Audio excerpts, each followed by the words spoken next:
Friends, आज के video lecture में जो आपका सब्जेक्ट आरंभिक स्तर पर भाषा एवं गणित के पठन लेखन क्षमता का विकास हो जाता है, इसके लघु उत्तरीय प्रश्नों की सीरीज को कंटिन्यू करेंगे, जो कि आप लोगों के लिए मोस्ट इंपॉर्टेंट है। सो वीडियो को बिल्कुल भी स्किप ना कीजिएगा और वीडियो को लास्ट तक जरूर देखिएगा।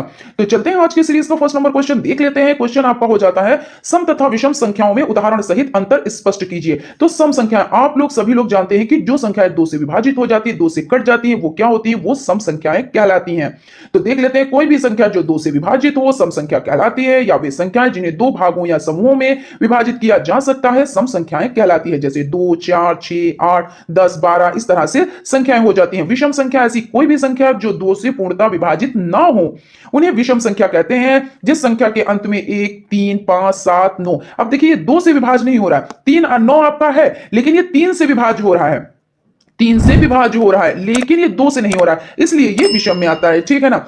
किसी भाषा में यानी किसी बालक में भाषा के प्रति रुचि उत्पन्न करने के लिए आप किन किन विधियों का प्रयोग करेंगे? यानी कहने का मतलब ये है कि किसी बालक में भाषा के प्रति रुचि उत्पन्न की जाए तो आप क्या क्या विधियां अपनाएंगे? किसी बालक में भाषा का विकास हम स्वयं उससे बातचीत द्वारा कर सकते हैं, ध्वनि द्वारा कर सकते हैं, शब्दों द्वारा कर सकते हैं, कहानी और कविता द्वारा कर सकते हैं। जब तक बालक सुनने में रुचि नहीं लेता तब तक बालक बोलने के लिए नए शब्द का उपयोग नहीं करता। यानी कहने का मतलब यह है कि जब बच्चा सुनेगा ही नहीं कायदे से तो वो किस तरह से अच्छे से बोलेगा, उसमें कॉन्फिडेंस कैसे आएगा, है ना। चित्रलिपि के लाभ लिखिए। अगर कोई नया या अपरिचित शब्द हो तो उसके अक्षर पढ़कर पाठक उसे उच्चारित कर सकता है। भाव चित्रों पर आधारित चित्रलिपियों में पाठकों को कभी कभी सैकड़ों या हजारों चिन्ह सीखने पड़ते हैं। चीनी भाषा सीखने के लिए जरूरी है कि चित्रलिपियों का एक बड़ा लाभ है। लेखन की उपयोगिता का वर्णन कीजिए। लिखना भावों एवं विचारों की कलात्मक अभिव्यक्ति है, वह शब्दों को क्रम से लिपिबद्ध सुव्यवस्थित करने की कला है। भावों विचारों की यह कलात्मक अभिव्यक्ति जब लिखित रूप में होती है तब उसे लेखन की उपयोगिता कहते हैं। 48 अमरूद 6 बच्चों में बराबर बराबर बांटे गए। हर बच्चे को कितने मिले? तो 48, देखिए 6, तो 6 एकम 6, 6 दूनी 12, 6 तीन 18, 6 चौक 24, 6 पंजे 30, 6 छाक 36, 6 सत्ते 42, 6 अट्ठे 48, है ना। तो 6 अट्ठे 48 आपका हो जाता है। देखिए क्या कह रहे हैं कि 48 अमरूद 6 बच्चों में, तो 48 अमरूद हो गए, 6 बच्चों में बांटे गए, है ना। हर बच्चे को कितने अमरूद मिले? तो आप देख ले, 6 अट्ठे 48 होता है ना, 6 अट्ठे 48, 6 नवाई 54 और 6 दशामन 60 हो जाता है। तो इस तरह से यहां पे हो जाता है आपका, है ना। तो 8 बच्चों में आपने बांटे भाई, 6 बच्चों में आपने बांटे, और कितने कितने बांटे? तो 8 बांटे।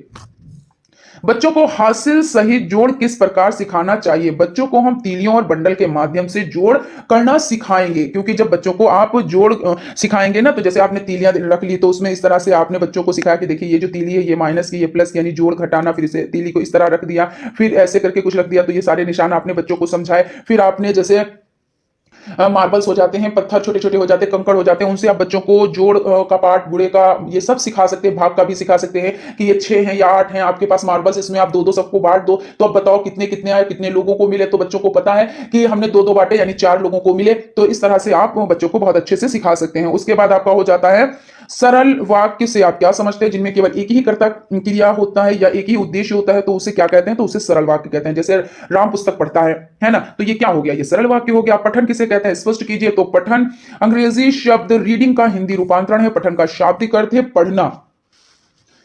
संस्कृत में पठ धातु में श्रत प्रत्यय जोड़कर पठन शब्द बनता है। भाषाई कौशल के क्रम में पठन तीसरे क्रम पर आता है। भाषाई कौशल सुबोबली अर्थात सुनना, बोलना, पढ़ना और लिखना हो जाता है। किसी भाषा में लिखित अंश का उच्चारण करना पठन कहलाता है। डिसेंट के अनुसार पठन लेखन द्वारा उद्दिष्ट सुलिखित सुवर्णित प्रतीकों को किसी के अनुभव की विधि से उनको संबंधित करके सार्थकता देने की प्रक्रिया है। लेखन क्या है? स्पष्ट करें। अंग्रेजी शब्द राइटिंग का हिंदी रूपांतरण है। लेखन का शाब्दिक अर्थ है लिखना। भाषाई कौशल सुबोपली का चौथा क्रम लिखना है। जो कुछ भी हम बोलते हैं उसे प्रतीकों अक्षरों के रूप में व्यक्त करना ही लेखन कहलाता है। उच्चारित ध्वनियों को प्रतीकों अक्षर के माध्यम से व्यक्त करना ही लिखना अथवा लेखन कहलाता है। उसके बाद आपका हो जाता है क्वेश्चन, पठन का महत्व बताएं। तो पठन से बच्चों की शुद्ध उच्चारण क्षमता में वृद्धि होती है। पठन से बच्चों में बौद्धिक विकास होता है। पठन से बच्चों के शब्द भंडार में वृद्धि होती है। पठन से बोलने और भाषण करने में बच्चे पारंगत होते हैं। लगातार पठन से बच्चों में प्रभावपूर्ण विधि से पढ़ने की क्षमता उत्पन्न होती है। पठन से बच्चों की विन्यास क्षमता में वृद्धि होती है। पठन से बच्चों में नवीन बातें विचारों का समावेश होता है और पठन से उच्चारण के लिए बलाघात का अभ्यास हो जाता है। लेखन का महत्व समझाएं। लेखन का महत्व समझ लेते हैं। लेखन से बच्चों की अक्षर बनावट में सुधार होता है, जिससे बच्चे सुंदर हस्तलिपि में लिखना सीख जाते हैं। लेखन से बच्चों में बौद्धिक विकास होता है। लेखन से बच्चों में शब्द भंडार में वृद्धि होती है। लेखन से बच्चों में मात्रात्मक त्रुटियां कम अथवा समाप्त हो जाती हैं। लेखन से बच्चों की भाषा में एक रूपता आती है। जब बच्चे किसी विषय वस्तु को लिखते हुए पढ़ते हैं तो वह विषय वस्तु जल्दी से बच्चे सीख जाते हैं। लेखन से बच्चों को अपने देश की सांस्कृतिक तथा सामाजिक विरासत का ज्ञान हो जाता है।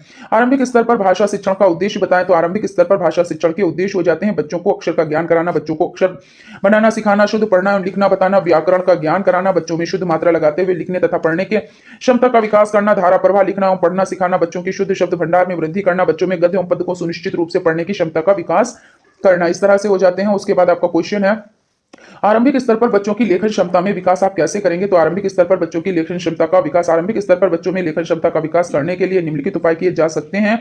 सर्वप्रथम बच्चों को गोली बनाना बताना चाहिए। इसके पश्चात खड़ी रेखाएं बनाना बताना चाहिए। खड़ी रेखाओं के बाद बड़ी आड़ी तिरछी रेखाएं खींचना बताना चाहिए। अक्षर निर्माण के क्रम में सबसे पहले बच्चों को एक तरफा घुमावदार अक्षर बनाना सिखाया जाए। इसके पश्चात दो तरफा घुमावदार अक्षर बनाना सिखाया जाए। क्वेश्चन आपका हो जाता है, आरंभिक स्तर पर बच्चों को अच्छा लेखन सिखाने हेतु महात्मा गांधी जी का विचार और जेम मैस्की और जे मैनरी का विचार बताएं। महात्मा गांधी के अनुसार बच्चों को लिखना सिखाने के पूर्व उन्हें चित्रकला सिखाना चाहिए। महात्मा गांधी के अनुसार अक्षर भी एक चित्र है। शिक्षाविद जे मैस्की और जे मैनरी के अनुसार जिन वस्तुओं पर लिखने की शिक्षा प्रदान की जाए उसका क्रम निम्न प्रकार होना चाहिए। जमीन पर उंगली से, श्याम पट पर चाक से, स्लेट पर चाक बत्ती से और अंत में कागज पर कलम और स्याही से लिखना चाहिए। शुद्ध लेखन के कौन कौन से तत्व हैं उसके नाम लिखिए। तो शुद्ध लेखन के 5 तत्व हो जाते हैं जो इस प्रकार है। अक्षर की बनावट, शिरोरेखा लगाना, अक्षर लिखने की गति, लिखने में स्वच्छता, लिखने में स्पष्टता। क्रिया के आधार पर पठन कितने प्रकार का होता है बताएं? तो क्रिया के आधार पर पठन के प्रकार हो जाते हैं। क्रिया के आधार पर पठन 2 प्रकार के होते हैं, सस्वर पठन और मौन पठन। सस्वर पठन वो पठन जिसमें हम लिखित तथ्यों का ध्वन्यात्मक उच्चारण करते हैं, सस्वर पठन कहलाता है। मौन पठन वह पठन जिसमें हम लिखित तथ्यों का ध्वन्यात्मक उच्चारण नहीं करते, मौन पठन कहलाता है। मौन पठन श्रवणीय शब्द उच्चारण के बिना किया गया पठन है। उसके बाद आपका हो जाता है, आरंभिक स्तर पर पठन के उद्देश्य बताएं। तो यहाँ पे समझ लेते हैं, छात्रों के शुद्ध उच्चारण करना सिखाना, छात्रों के शब्द भंडार में वृद्धि करना, अभिव्यक्ति कौशल का विकास करना, बौद्धिक विकास करना, विराम चिन्हों का सही प्रयोग करते हुए पढ़ना, प्रभावपूर्ण विधि से पढ़ने की क्षमता उत्पन्न करना, भाषा कौशल में निपुण बनाना, स्वराघात एवं बलाघात का समुचित प्रयोग करना, ये हो जाते हैं। प्रारंभिक स्तर पर लेखन का उद्देश्य बताएं। तो प्रारंभिक स्तर पर लेखन का उद्देश्य हो जाता है शब्दों यानी बच्चों के शब्द भंडार में वृद्धि करना, सुंदर अक्षर बनाने के लिए प्रेरित करना, मात्रा तथा विराम चिन्हों का समुचित प्रयोग करके लिखना सिखाना, मात्रात्मक त्रुटि में सुधार करना, लिखित अभिव्यक्ति में निपुणता लाना, नवीन कहानी, कविता, सूक्तियों, मुहावरों आदि के ज्ञान में वृद्धि करना। उसके बाद आपका क्वेश्चन हो जाता है, ध्वनि किसे कहते हैं? ध्वनि के कितने गुण हैं, नाम बताएं। तो ध्वनि से आशय, भाषा की प्राथमिक इकाई को ही ध्वनि कहा जाता है। ध्वनि के संबंध में कहा गया है कि धन्वते इति ध्वनि, अर्थात ध्वनि वही है जिसके द्वारा कोई शब्द, शोर, कोलाहल हो। ध्वनि के माध्यम से ही बच्चों को किसी भी भाषा को लिखना एवं पढ़ना सिखाया जाता है। ध्वनि के गुण, ध्वनि के 4 गुण माने जाते हैं, मात्रा, स्वर, आघात, वृत्ति। भाषा के कितने अंग होते हैं, नाम बताएं। तो भाषा के 5 अंग होते हैं। ध्वनि, शब्द, रूप, वाक्य, अर्थ हो जाते हैं। ध्वनि भाषा की प्राथमिक इकाई को ध्वनि कहा जाता है। शब्द अक्षरों के अर्थपूर्ण व्याकरण अभियंत्र को शब्द कहा जाता है। रूप को पद भी कहा जाता है। शब्द तथा धातु रूप में उपयुक्त तत्व को रूप कहा जाता है। वाक्य शब्दों के समूह को वाक्य कहते हैं। अर्थ किसी भी भाषा की इकाई को किसी भी इंद्रिय से ग्रहण करने पर जो मानसिक प्रतीति होती है वो अर्थ कहलाता है। ध्वनि कितने प्रकार की होती है स्पष्ट कीजिए। तो ध्वनि सस्वर यानी ध्वनि कितने प्रकार की होती है? ध्वनि मुख्यतः 2 प्रकार की होती है, स्वर और व्यंजन, है ना। तो स्वर जो स्वर उच्चारित होते हैं वे स्वर कहलाते हैं। स्वर का संधि विच्छेद है, सु प्लस और यहाँ पर गत्यर्थक है, ऋण धातु से बना। इसका शाब्दिक अर्थ है सुखपूर्वक गति, अर्थात जिसके उच्चारण में बाधा रहित सुविधा हो वह स्वर है। स्वर वे व्यंजन, स्वर वे ध्वनियां हैं जिसके उच्चारण में कोई अवरोध ना हो, जैसे छोटा बड़ा, छोटी बड़ी, छोटा ऊ बड़ा ऊ, ऋण, ए आई ओ आओ अंग आ, ये स्वर हो जाते हैं। हिंदी वर्णमाला में 11 स्वर होते हैं। स्वर के अंतर्गत आने वाले अंग और आह को आयुग्म कहा जाता है। व्यंजन वे ध्वनियां जिनका उच्चारण स्वर की मदद से होती है और व्यंजन कहलाते हैं। हिंदी वर्णमाला में 33 व्यंजन होते हैं, ठीक है ना। और इसमें देख लेते हैं व्यंजन का संधि विच्छेद वी प्लस अंजन है। अंजन शब्द अंज धातु से निर्मित है जिसका अर्थ है अभिव्यक्ति, जैसे का खा गा घा अड़ा तो कंठ वर्ग हो जाता है। ये आप लोगों के लिए इंपॉर्टेंट है, ये सभी ये पूरा आपका बहुत ज्यादा इंपॉर्टेंट है। चा छा जा झा यहाँ तो चा वर्ग, टा ठा डा ढा अड़ा तो टा वर्ग, ता था दा धा ना तो ता वर्ग, पा फा बा भा मा तो पा वर्ग, यारा ला वा तो अंतस्थ व्यंजन, और पिछड़ी शा हा तो उष्म, और छत्रंगिया और आपका श्रा हो जाता है। ये आपका क्या हो जाता है? संयुक्त व्यंजन ये हो जाते हैं। उसके बाद आपका हो जाता है प्राण। वायु के आधार पर ध्वनियां कितने प्रकार की होती है स्पष्ट कीजिए। तो प्राण के आधार पर ध्वनियों के प्रकार हो जाते हैं। प्राण का अर्थ होता है वायु। प्राण के आधार पर ध्वनियां 2 प्रकार की होती हैं। अल्प प्राण वे वर्ण जिनके उच्चारण में कम वायु निष्कासित होती है, अल्प प्राण कहलाते हैं। का खा चा जा टा ढा डा दा पा बा, मा, ज्ञा, ड़ा, या, रा, ला, वा आदि ये क्या हो जाते हैं? अल्प प्राण। महाप्राण, महाप्राण वे प्राण जिनके उच्चारण में अधिक वायु निष्कासित होती है, यानी अल्प मतलब कम और महा मतलब ज्यादा, है ना? वही चीज तो हो गई। तो महाप्राण में जैसे का, घा, चा और झा, ठा, डा और धा, ये ता, धा, पा और फा, भा, ढा आदि जिन अक्षरों के साथ अंग्रेजी का एच लिखा जाता है वे महाप्राण होते हैं। जैसे क्या कह रहे हैं कि जिन अक्षरों के साथ अंग्रेजी का एच लिखा जाता है वो महाप्राण होते हैं। जैसे खा है तो के एच खा, जी एच घा, और आपका और जो अक्षर एच की मदद से नहीं लिखे जाते वो अल्प प्राण हो जाते हैं। जैसे का तो का ही, गा तो गा ही। तो इस तरह से भी आप याद रख सकते हैं कि अगर के एच लगा है तो वो महाप्राण हो जाएंगे, जिसमें एच नहीं लगा है वो अल्प प्राण हो जाएंगे। ठीक है भाई, यहां तक आप लोगों को समझ में आ गया होगा। उच्चारण स्थान के आधार पर ध्वनि कितने प्रकार की होती है बताएं? तो उच्चारण के आधार पर ध्वनि के प्रकार, उच्चारण स्थान के आधार पर ध्वनि 7 प्रकार की होती है। कालक, कंठ, तालु, मूर्धा, वस्त, दंत, ओष्ठ। कालक वे ध्वनियां जो मुख के कंकाल से उत्पन्न होती है कालक कांकल्य कहलाती हैं, जैसे विसर्ग तथा हा। कंठ वे ध्वनियां जो कंठ से निकलती हैं कंठ ध्वनियां कहलाती हैं, जैसे का वर्ग, का, खा, गा, घाड़ा तथा आ। तालु इनका उच्चारण करते समय जीभ तालु को छूती है, जैसे चा वर्ग, छोटी ई, बड़ी ई आदि हो जाता है। मूर्धा इनके उच्चारण में जीभ कठोर तालु को छूती है, जैसे टा वर्ग तथा ढा ढा उच्छिप व्यंजन। वत्स तालु के अंतिम भाग तथा मसूड़ों के स्पर्श से उच्चारित होने वाली ध्वनियां को वत्स ध्वनि कहते हैं, जैसे सा और ला। दंत इनके उच्चारण में जीभ दंत के ऊपरी भाग को छूती है, जैसे ता वर्ग। ओष्ठ इसके उच्चारण में ओष्ठ मदद करता है, जैसे पा वर्ग। ये 2 प्रकार की होती है, दंतोष्ठ, दिओष्ठ ये हो जाते हैं आपके। उसके बाद आपका हो जाता है दंतोष्ठ इनके उच्चारण में ऊपर के दांतों और नीचे के ओष्ठ प्रयुक्त होते हैं, जैसे वा और फा। दंत्योष्ठ इनके उच्चारण में दोनों ओष्ठों का प्रयोग होता है, जैसे छोटऊ, बड़ऊ, पा, फा, बा, भा, वा और ये मा हो जाता है। प्रयत्न के आधार पर ध्वनियां कितने प्रकार की होती हैं बताएं? तो प्रयत्न के आधार पर ध्वनियों के प्रकार उच्चारण के लिए किए गए प्रयत्न कहते हैं। प्रयत्न 2 प्रकार, यानी प्रयत्न के 2 प्रकार होते हैं, अभ्यांतर प्रयत्न और बाह्य प्रयत्न। अभ्यांतर प्रयत्न वह प्रयत्न जो मुख विवर्ग के भीतर से होता है, अभ्यांतर प्रयत्न कहलाता है। 4 प्रकार के होते हैं, स्पष्ट, स्पष्ट, विव्रत और साविव्रत। बाह्य प्रयत्न मुख के बाहर जो प्रयत्न होता है उसे बाह्य प्रयत्न कहते हैं। जैसे भाई नाम ही से पता चला है बाह्य, तो मुख के बाहर जो प्रयत्न होता है ये 11 प्रकार के होते हैं। विवार, संवार, श्वास, नाद, घोष, अघोष, अल्प प्राण, महाप्राण, उदात, अनुदात, स्वरित ये सब हो जाते हैं। उसके बाद आपका क्वेश्चन है निम्नलिखित में से किन्हीं 3 पर टिप्पणी लिखिए। तो 3 पर टिप्पणी लिखनी है। अनुनासिक, बलाघात, उच्छिप व्यंजन और आपका ये आपका हो जाता है ध्वनि भौतिक हो जाता है, और भौतिक स्वरूप और मात्रा। अनुनासिक, अनुनासिक अक्षरों के उच्चारण में मुख द्वार को बंद करके खोला जाता है, किंतु साथ ही नासिका विवर भी खुलता रहता है, जैसे छोटा ऊ, या, ड़ा, ना तथा मा हो जाते हैं। बलाघात अक्षर या शब्दों के बोलने में जो शक्ति लगती है बलाघात कहलाता है। दूसरे शब्दों में हम कह सकते हैं कि जब हम किसी अक्षर या शब्द पर जोर देकर बोलते हैं तो उसे बलाघात कहते हैं। ये 3 स्तर पर हो सकते हैं, अक्षर बलाघात, शब्द बलाघात, वाक्य बलाघात ये हो जाते हैं। इसमें बलाघात के भेद हैं। बलाघात के 3 भेद होते हैं, संगीतात्मक बलात्मक बलाघात, रूपात्मक बलाघात। बलाघात का प्रयोग करने में बहुत सावधानी रखना चाहिए, वरन अर्थ का अनर्थ हो जाता है। अक्षर, शब्द तथा वाक्य को पढ़ते समय पाठ को आवश्यकता अनुसार या मंशा के अनुरूप बलाघात लगता है। ध्वनि भौतिक स्वरूप, ध्वनि को जानने और पहचानने के लिए विभिन्न प्रकार प्रदान किए गए हैं, इसे ही ध्वनि का भौतिक स्वरूप कहते हैं। ध्वनि को भौतिक स्वरूप प्रदान करने के लिए ध्वनि संकेत निश्चित किए गए हैं, जो निम्न प्रकार हैं, अक्षर, विराम चिन्ह और मात्राएं। अनुच्छेद किसे कहते हैं समझाएं? तो अनुच्छेद जो अनेक वाक्यों से मिलकर बनता है वो अनुच्छेद कहलाता है। अच्छे अनुच्छेद लेखन में निम्न बातों का ध्यान रखना चाहिए। वाक्य में व्याकरण संबंधी अशुद्धि ना हो, वाक्य में लिंग तथा वचन संबंधी अशुद्धि ना हो। शिरोरेखा क्या है? शिरोरेखा संबंधित कौन सी त्रुटि बच्चे करते हैं? तो शिरोरेखा से आशय, जो वर्ण अक्षर के ऊपर रेखा खींची जाती है उसे शिरोरेखा कहते हैं। शिरोरेखा संबंधित त्रुटियां नीचे दी गई हैं। कुछ बच्चे वर्ण या अक्षर के ऊपर रेखा नहीं लगाते, कुछ बच्चे सभी वर्ण अक्षर पर रेखा लगा देते हैं, जैसे धा, घा में अंतर नहीं कर पाना, मा में अंतर न कर पाना। स्वर किसे कहते हैं? इसके कितने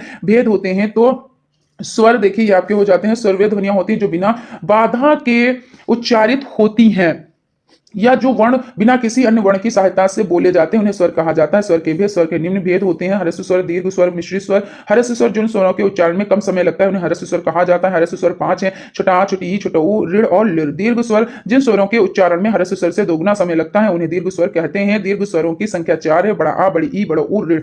मिश्रित स्वर जिन स्वरों का निर्माण 2 अलग अलग स्वरों के मिलने से होता है उन्हें मिश्रित स्वर कहते हैं, जैसे ए, आए, ओ, आओ। और छोटा आ प्लस छोटी ई ए बनता है, और बड़ा आ प्लस ए बनता है, यानी सॉरी यहाँ बड़ा नहीं है, छोटा आ है। छोटा आ प्लस ए आय बनता है, छोटा आ प्लस ओ बनता है, और छोटा आ प्लस ओ आओ बनता है। ठीक है ना? तो यहां तक आपका हो गया। उसके बाद व्यंजन किसे कहते हैं? व्यंजन के कितने भेद होते हैं नाम बताइए। व्यंजन जो स्वरों की सहायता से उच्चारित होते हैं वे व्यंजन कहलाते हैं। व्यंजन के 3 भेद होते हैं, स्पर्श व्यंजन, अंतस्थ व्यंजन और ऊष्म व्यंजन हो जाते हैं। उसके बाद आपका क्वेश्चन हो जाता है स्पर्श व्यंजन। स्पर्श व्यंजन वे व्यंजन है जिनका उच्चारण करते समय जीभ को कंठ तालु मूर्धा का पूरा स्पर्श होता है। जैसे का खा गा घा अड़ा तो ये कंठ हो जाते हैं। कंठ का वर्ग चा छा जा झा या तो चा वर्ग टा ठा डा ढा तो टा ठा डा ढा अड़ा तो टा वर्ग ता था दा धा ना तो ता वर्ग पा फा बा भा मा तो पा वर्ग। स्पर्श व्यंजनों की संख्या 25 होती है। 25 ऐसे होती है कि जैसे आपने 4 अंतस्थ निकाल दिया और 4 आपने ऊष्म निकाल दिया, इसको आपने माइनस कर दिया तो आपके यानी 25 रह जाते हैं। ठीक है ना, वैसे आपके 33 होते हैं ना, तो ये आप 8 निकाल दीजिए। ऊष्म व्यंजन, आप यहाँ पे अंतस्थ व्यंजन देख लेते हैं। जो व्यंजन स्वर में स्थित होते हैं उन्हें अंतस्थ व्यंजन कहा जाता है। ऊष्म व्यंजन जिन वर्णों का उच्चारण करते समय वायु मुख के विभिन्न भागों को स्पर्श करके गर्म हो जाती है उन्हें ऊष्म व्यंजन कहते हैं। ये व्यंजन 4 है, शरीफे वाला शाह, पिछड़ी शाह और छोटा सा और हा, ये हो जाते हैं। शब्द से आप क्या समझते हैं, शब्द के भेद बताएं।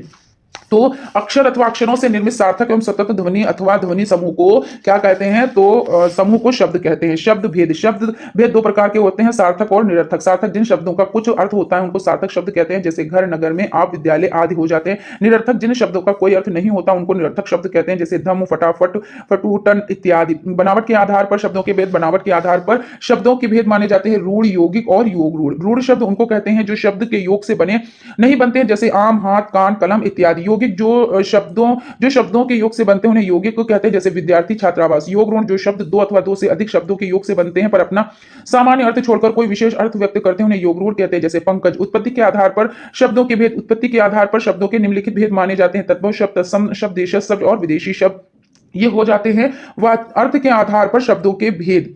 अर्थ के आधार पर शब्दों के 3 भेद हैं, वाचक, अभिधा। शब्द की जिस शक्ति द्वारा किसी शब्द के साक्षात सांकेतिक अर्थ मुख्य रूप से का बोध होता है उसे वाचक अभिधा कहते हैं। जिन शब्दों का अर्थ सरलता से समझ में आ जाता है उसे वाचक कहा जाता है, जैसे घर, नगर, सड़क आदि हो जाते हैं।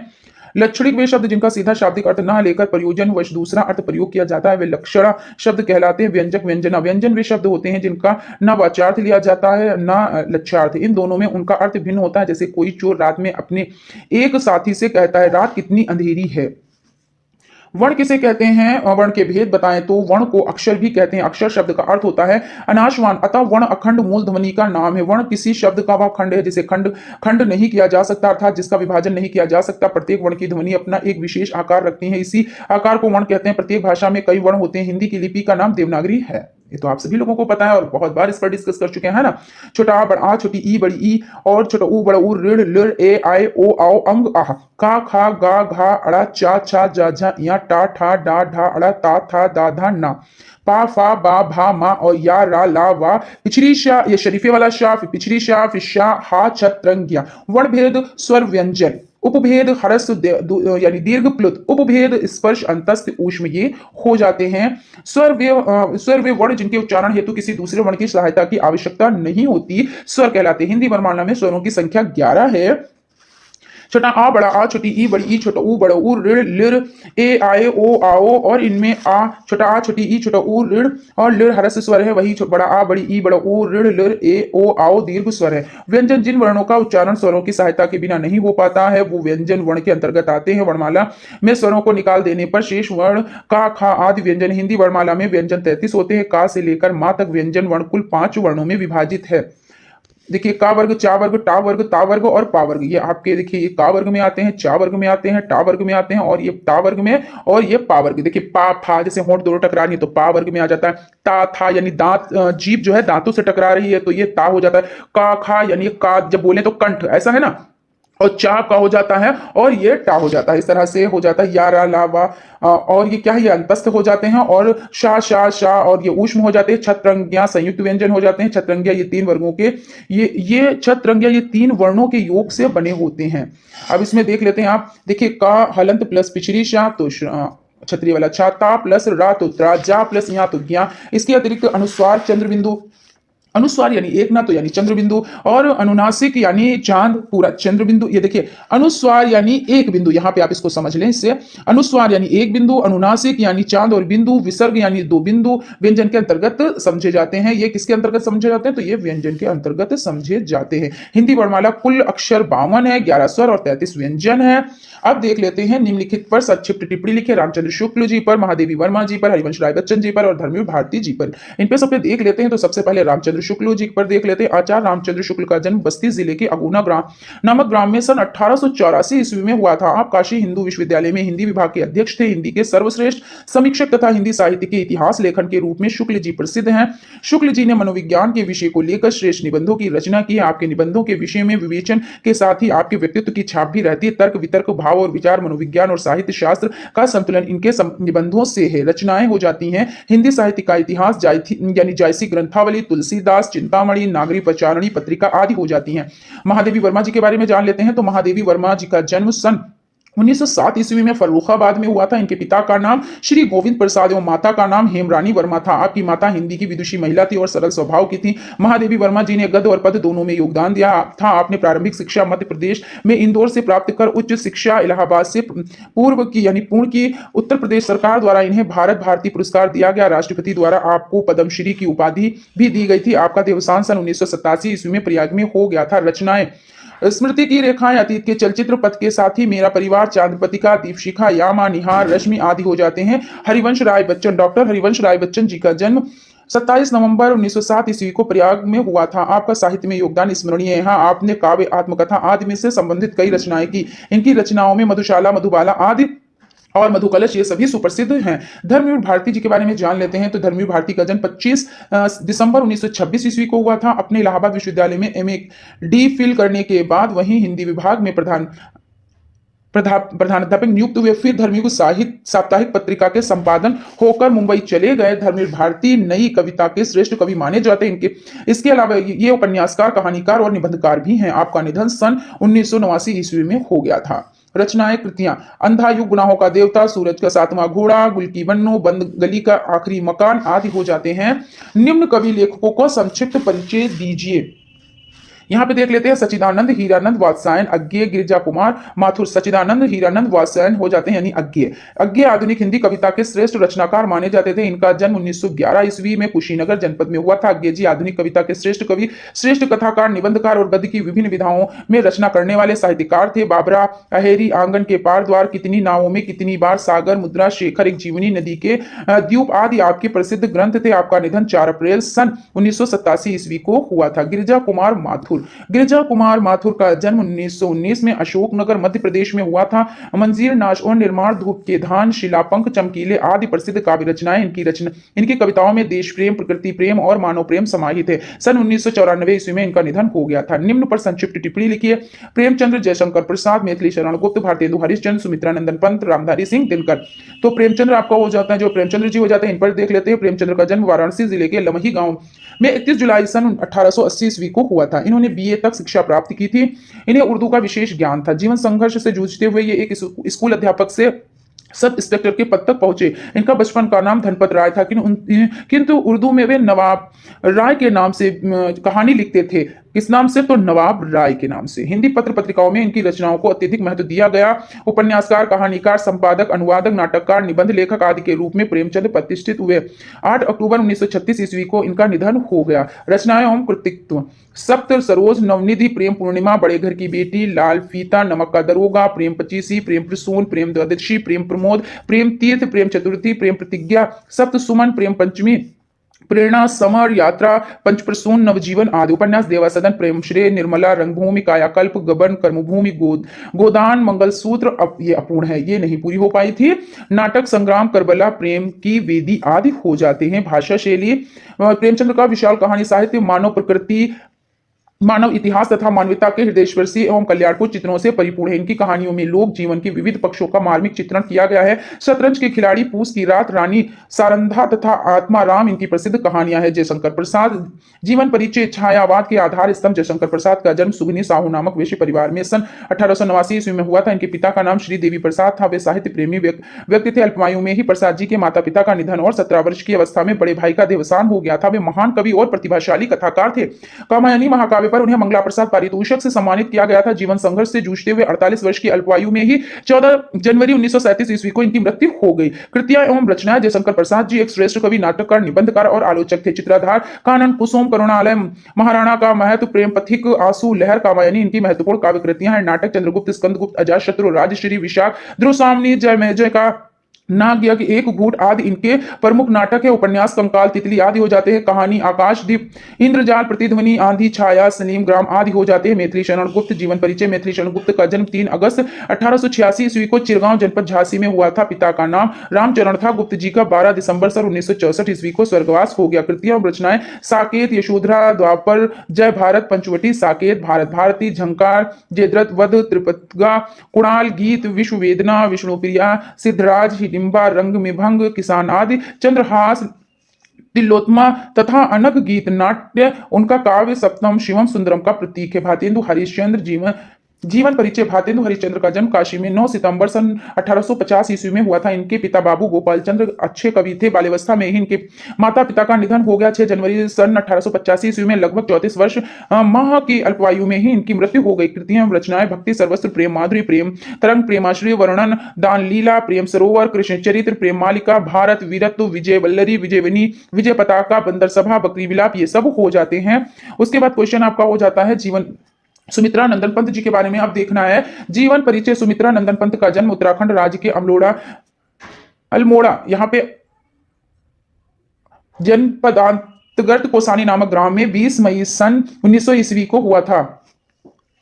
जन्म के कुछ घंटों के पश्चात ही उनकी माता का निधन हो गया था। पिता का नाम गंगादत्त पंत था। इनकी मृत्यु 28 दिसंबर 1977 ईस्वी को हो गई थी। कृतियां एवं रचनाएं: काव्यवाड़ी, ग्रंथि, पल्लव, गुंजन, युगांत, युगवाड़ी, ग्राम्या, स्वर्ण स्वर्णधूलि, उत्तरा, युगपद, पुरुषोत्तम राम, पतझड़, गीत हंस, गीत पर्व, कला और बूढ़ा चांद, लोकायतन, चिदम्बरम, ये हो जाते हैं यानी चिदम्बर हो जाते हैं। गीत नाट्य: ज्योत्सना, रजत शिखर, अतिमा, उपन्यास, हार, कहानी संघर्ष, 5 कहानियां।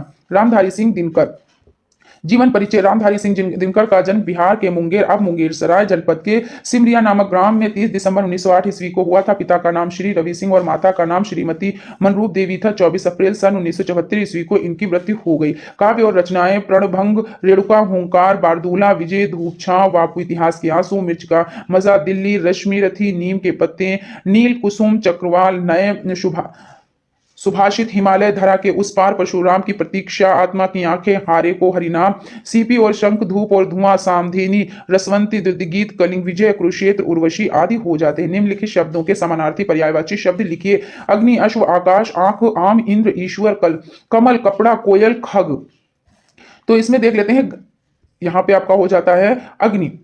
अग्नि, आग, अनल, पावक, दब, धूम्र, केतु, हुताशन, ज्वाला।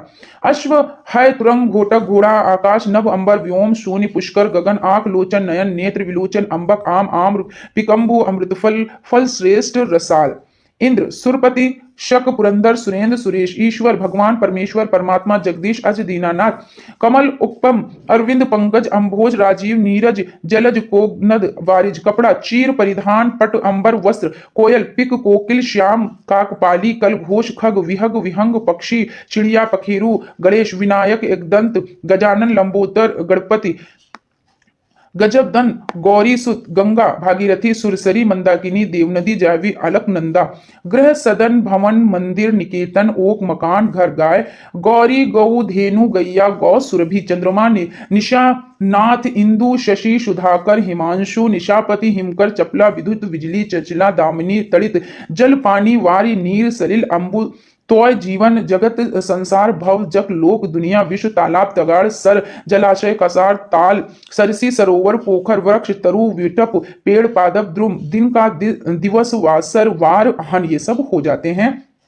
निम्नलिखित शब्दों के पर्यायवाची शब्द लिखिए। दामिनी, दिनांक, दूध, नदी, पवन, पिता, पुत्र, पृथ्वी, बादल, भ्रमर। तो दामिनी, चपला, तड़ित, पति, प्रभा, चंचला, प्रभा। दिनांक, तारीख, तिथि, मिति।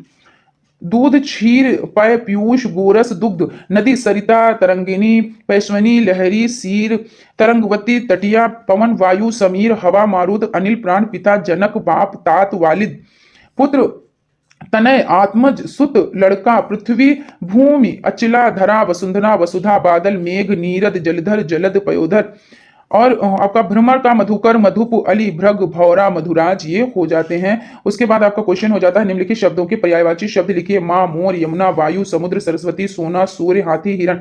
पर्यायवाची शब्द है माँ, मातु, माता, मात्र, जननी, धरती, जय, जनित्री, अंबिका, जनदात्री, मोर, मयूर, केकी, कलापी, शिखी, नीलकंठ, हरि। यमुना, कालिंदी, कृष्णा, यमुना, काल गंगा भानुजा वायु का हवा पवन समीर अनिल वात मारुत समुद्र सिंधु सागर जलधि उदधि पारावार नदीश रत्नाकर सरस्वती भारती शारदा वीणा वागीश श्री गिरा भाषा सोना का स्वर्ण कंचन कनक जातक सुवर्ण सूर्य रवि भानु दिनकर दिवाकर भास्कर प्रभाकर हाथी का हस्ती गज करी कुंजन दंती गजेंद्र हिरण का मृग हरिण सुरभि कुरंग सारंग ये सब हो जाते हैं।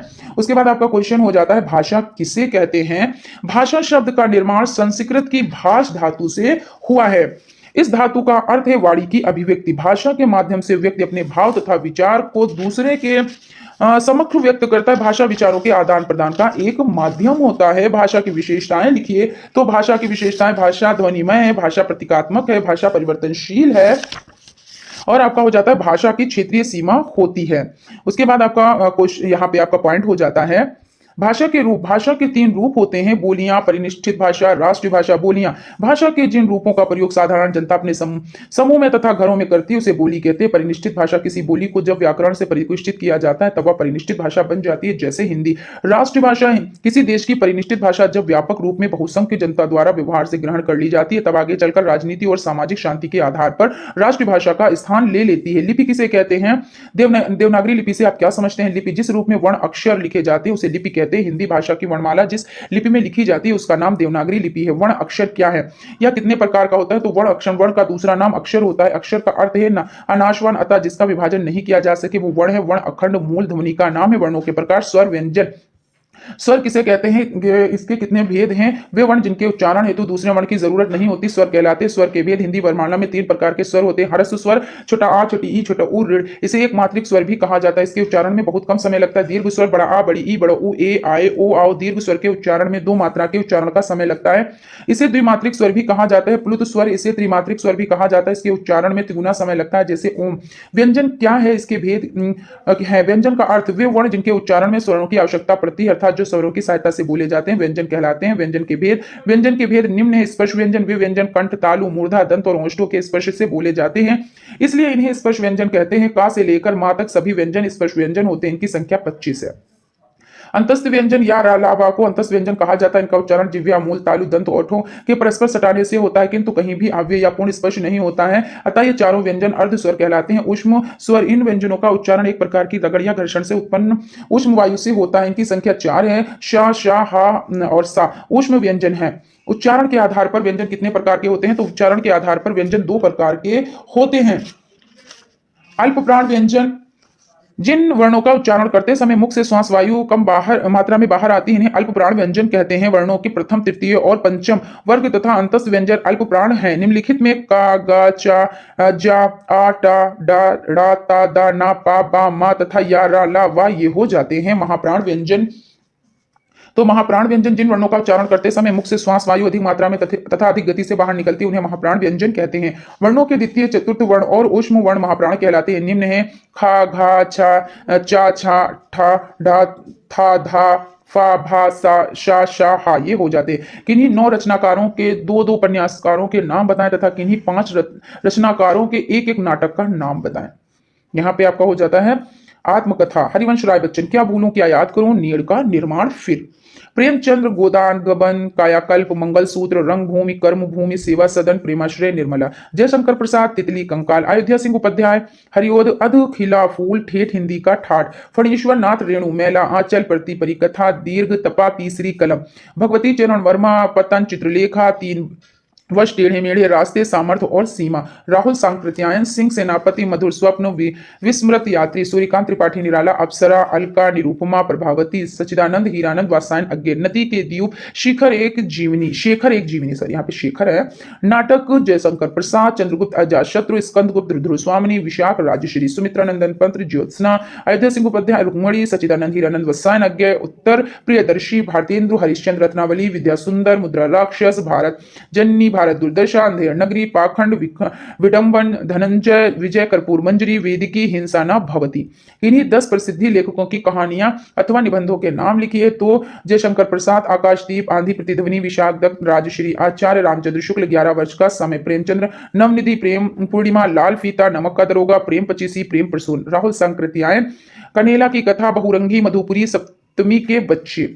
भारतेंदु हरिश्चंद्र, भारतवर्षोन्नति कैसे हो सकती, दिल्ली दरबार दर्पण वेश्यता और भारतवर्ष सुलोचना, आचार्य रामचंद्र शुक्ल, काव्य के प्रति दृश्य रसबोध के विविध रूप, रामधारी सिंह दिनकर, रेती के फूल, अर्धनारीश्वर, आधुनिक बोध, विवाह की मुसीबतें, भारतीय एकता, शुद्ध कविता की खोज, महादेवी वर्मा, अतीत के चलचित्र स्मृति की रेखाएं, अबला और सबला, श्रद्धा, अज्ञेय स्मृति छेदी, आत्मपरक, केंद्र और परिधि सर्जना और संदर्भ, कविता, महादेवी वर्मा, रश्मि, नीरजा, सांदिगी, दीपशिखा, यामा, निहार, वाक्य किसे कहते हैं, वाक्य की रचना की अवधारणा बताएं। तो शब्दों व पदों के समूह को वाक्य कहते हैं। पतंजलि के अनुसार वर्ण अर्थ की प्रतीति कराने वाले शब्द समूह को वाक्य कहते हैं। वाक्य की विशेषता नीचे दी गई है। वाक्य शब्दों का समूह है। वाक्य पूर्ण अथवा अपूर्ण हो सकता है।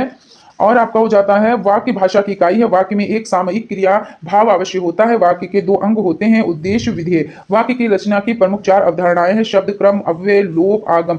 वाक्य के भेद बताएं। वाक्य के भेद हैं, वाक्य के प्रमुख भेद नीचे दिए गए हैं। भाव या अर्थ के आधार पर वाक्य, भाव या अर्थ के आधार पर वाक्य के प्रमुख भेद इस प्रकार है: आज्ञा सूचक, प्रश्न सूचक, निषेध सूचक, विधान सूचक, विस्मयादि सूचक, इच्छा सूचक, संदेह सूचक, ये हो जाते हैं। रचना के आधार पर वाक्य, रचना के आधार पर वाक्य निम्न प्रकार के होते हैं: सरल वाक्य, उपवाक्य, मिश्रित वाक्य और संयुक्त वाक्य, ये हो जाते हैं। उसके बाद आपका क्वेश्चन हो जाता है कविता की विशेषताएं बताएं। कविता शिक्षण की विधियां कौन कौन सी हैं? कविता की विशेषताएं: कविता रस, छंद, अलंकार से परिपूर्ण होती है। कविता संगीत में हो विचार है। कविता सत्यम, शिवम, सुंदर पर आधारित होती है। कविता से रसानुभूति होती है। कविता शिक्षण की प्रमुख विधियां हैं: व्याख्या विधि, अभिनय विधि, गीत विधि, अबोध विधि और समीक्षा विधि और व्यास विधि आदि। वाक्य के प्रकार बताएं। वाक्य तीन प्रकार के होते हैं। वाक्य तीन प्रकार के होते हैं: सरल वाक्य, संयुक्त वाक्य और मिश्रित वाक्य। सरल वाक्य वो वाक्य होते हैं जिसमें एक ही क्रिया, उसमें सरल वाक्य कहते हैं। अर्जुन घर जाता है। संयुक्त वाक्य वे वाक्य होते हैं जो समुच्चयबोधक होते हैं, जैसे किंतु और आदि से जुड़े होते हैं, जैसे वो घर गया लेकिन वो वापस नहीं आया, है ना, ऐसे करके। जैसे रात ठंडी है और चारों ओर घना कोहरा है। मिश्रित वाक्य वे वाक्य होते हैं जिसमें एक प्रधान वाक्य होता है और शेष उपवाक्य होते हैं। और इसमें क्या है कि संयुक्त वाक्य होते हैं, समुच्चय बोधक होते हैं। और इसमें क्या है मिश्रित वाक्य में कि एक प्रधान वाक्य होते हैं, जैसे तुमको डरना नहीं चाहिए, तुम पहाड़ पर चढ़ जाओगे, जैसे तुम्हारे लिए ही बात हो रही है मिश्रित वाक्य में, लेकिन क्या कह रहे हैं कि तुमको डरना नहीं चाहिए, अब तुम्हारे लिए ही बात हो रही है कि तुम पहाड़ पर चढ़ जाओगे, है ना। और यहां पर जैसे जो संयुक्त वाक्य है, रात ठंडी है और चारों ओर घना अंधकार है या कोहरा है, इस तरह से। फिर उसके बाद भाषा और बोलियों में अंतर बताएं। तो भाषा, बोली और भाषा में सबसे बड़ा अंतर यह है कि बोली कुछ ही किलोमीटर पश्चात बदल जाती है, जबकि भाषा एक संपूर्ण राष्ट्र की होती है। बोली क्षेत्रीय होती है। बोली का अधिकार रूप मौखिक होता है, जबकि भाषा का रूप कैसा होता है, तो लिखित होता है। संयुक्त व्यंजन किसे कहते हैं? संयुक्त व्यंजन जब दो अलग अलग व्यंजनों की ध्वनि आपस में मिलती है तब वे संयुक्त व्यंजन कहलाते हैं। जैसे का प्लस श, तो क्षत्रिय वाला श, क्षमा, क्षमता, क्षति, जा, या तो ज्ञान यानी ज्ञान, ज्ञाता, यज्ञ, और त्र, तो पत्र, छात्र, निकाल, ये सब हो जाते। कृतवाच्य से क्रमवाच्य में परिवर्तन का उदाहरण दीजिए। जैसे कृतवाच्य का उदाहरण, रेखा चाय बनाती है ना। राकेश लेखन करता है। पुलिस ने चोर को पीटा, मैं चल नहीं सकूंगा। पिता ने बच्चों को पीटा, अर्जुन लिख नहीं सका। अब क्रमवाची का उदाहरण है, पुलिस द्वारा चोर पकड़ा गया, अनीता द्वारा कविता रची गई, शेर द्वारा बकरी मारी गई, अध्यापक द्वारा बच्चे पीटे गए। अब यहां क्या था कि अध्यापक द्वारा, है ना, शेर द्वारा, तो यहाँ पे क्या है क्रमवाच्य है, और वहां पे क्या है तो कृतवाच्य है ना। तो कृतवाच्य और क्रमवाच्य में देखिएगा क्या अंतर है। क्रमवाच्य में मतलब किसी के द्वारा वो काम किया जा रहा हो, वो क्रमवाच्य हो जाता है। वाक्य के कितने भेद हैं? तो वाक्य तीन प्रकार के होते हैं: सरल वाक्य, मिश्र वाक्य, संयुक्त वाक्य।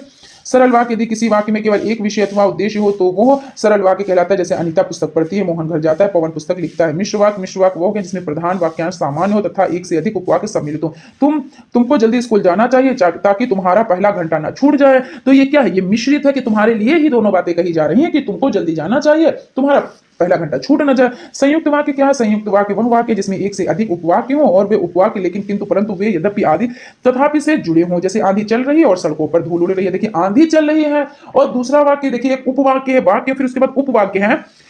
तो आंधी चल रही है और सड़कों पर धूल हो रही है, और वहां पे क्या था मिश्र वाक्य में कि तुमको जल्दी जाना चाहिए जिससे तुम्हारा पहला पीरियड छूट ना जाए। और आंधी चल रही है अलग चीज हो गई, और सड़कों पर धूल उड़ रही है ये चीज मतलब उसी से रिलेटेड है मगर बात कही जा रही है। मोहित सो रहा है लेकिन उसकी मां बीमार है। अब देखिए मोहित सो रहा है लेकिन यहाँ पे लेकिन से जुड़ा है ना, और से जुड़ा है, यानी कि संयुक्त वाक्य हो जाते हैं। अथवा संयुक्त वाक्य दो या दो से अधिक स्वतंत्र वाक्यों से मिलकर बनता है जो आपस में किसी संयोजक से बनते हैं।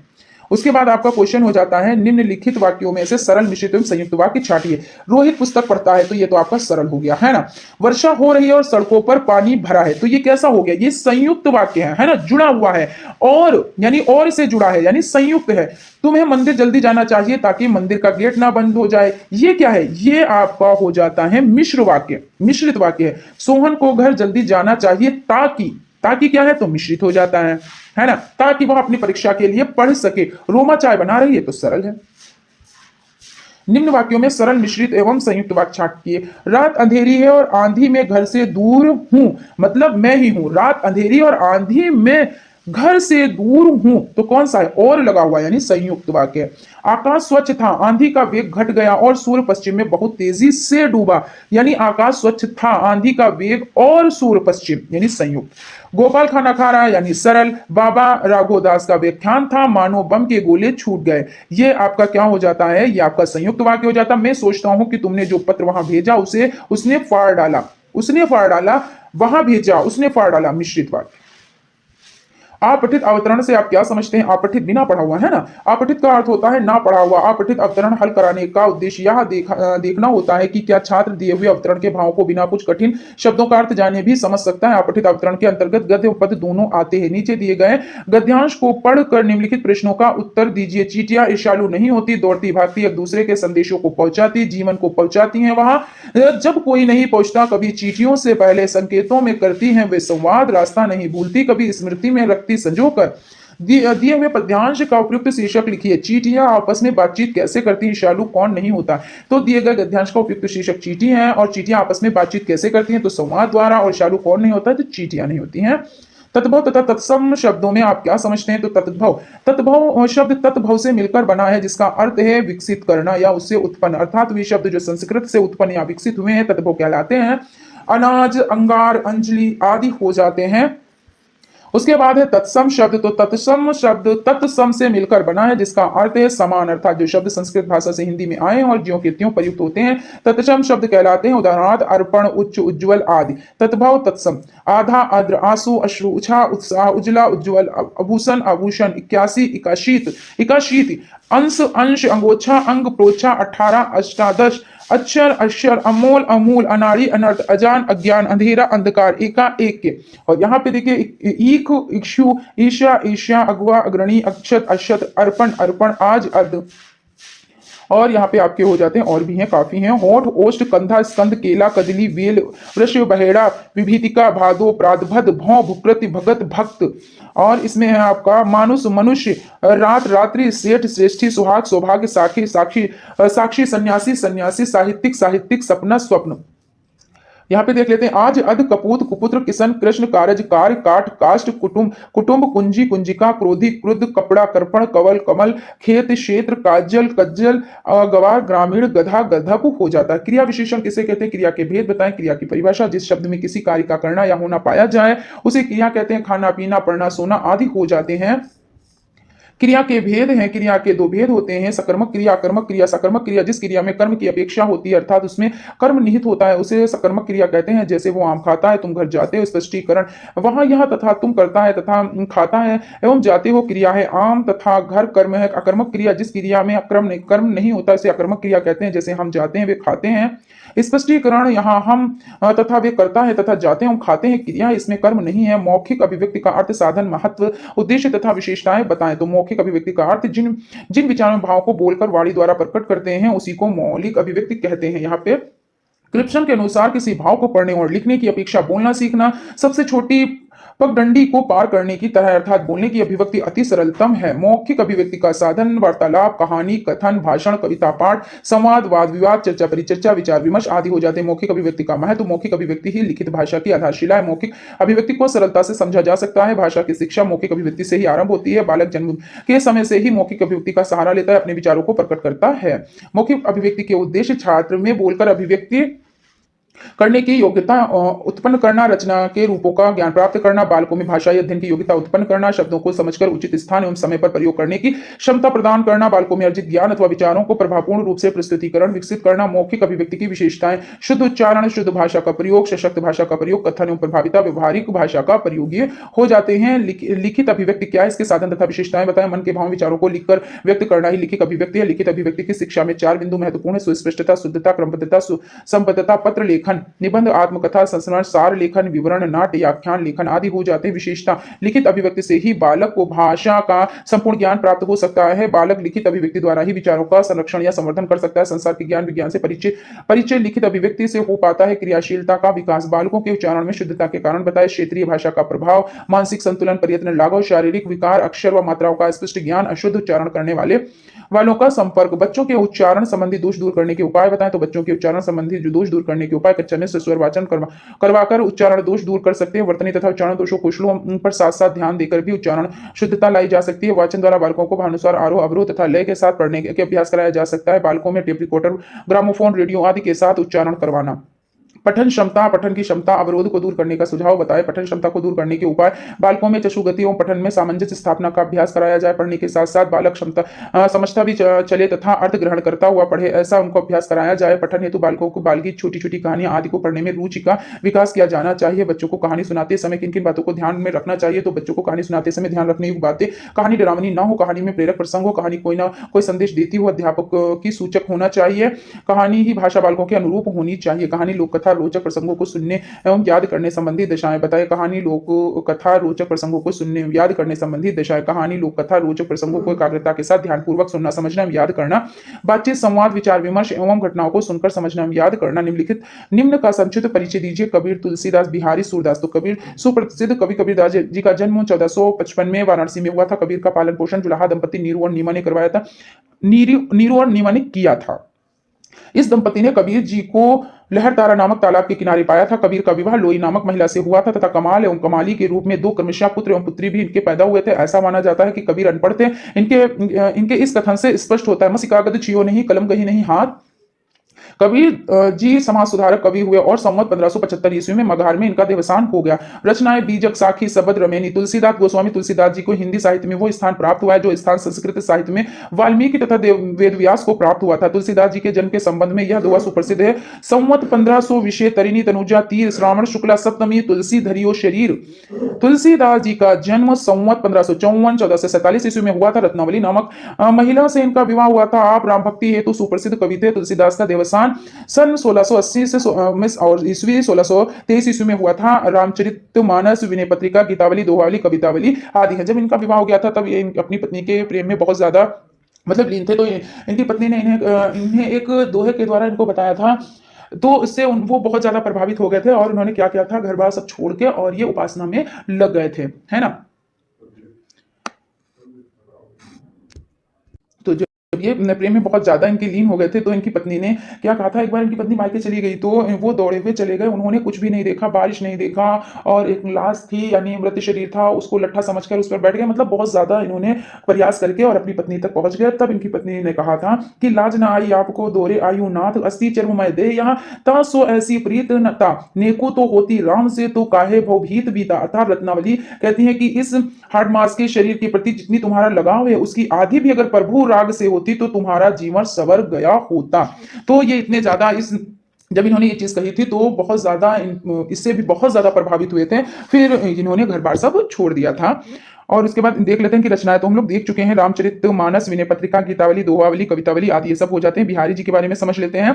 बिहारी रीतिकाल के सर्वश्रेष्ठ कवि माने जाते हैं। इनका जन्म सन 1603 ईस्वी में मध्य प्रदेश के ग्वालियर जिले में हुआ था। बिहारी ने अपनी रचना में इतिहास पुरुष महाराजा जयसिंह के जीवन पर प्रकाश डाला, जिसका प्रभाव राजा जयसिंह पर बहुत अधिक पड़ा। उन्होंने उन्हें अपने दरबार में उनको बुलाकर सम्मानपूर्ण स्थान दिया। सन 1663 ईस्वी में बिहारी का निधन हो गया।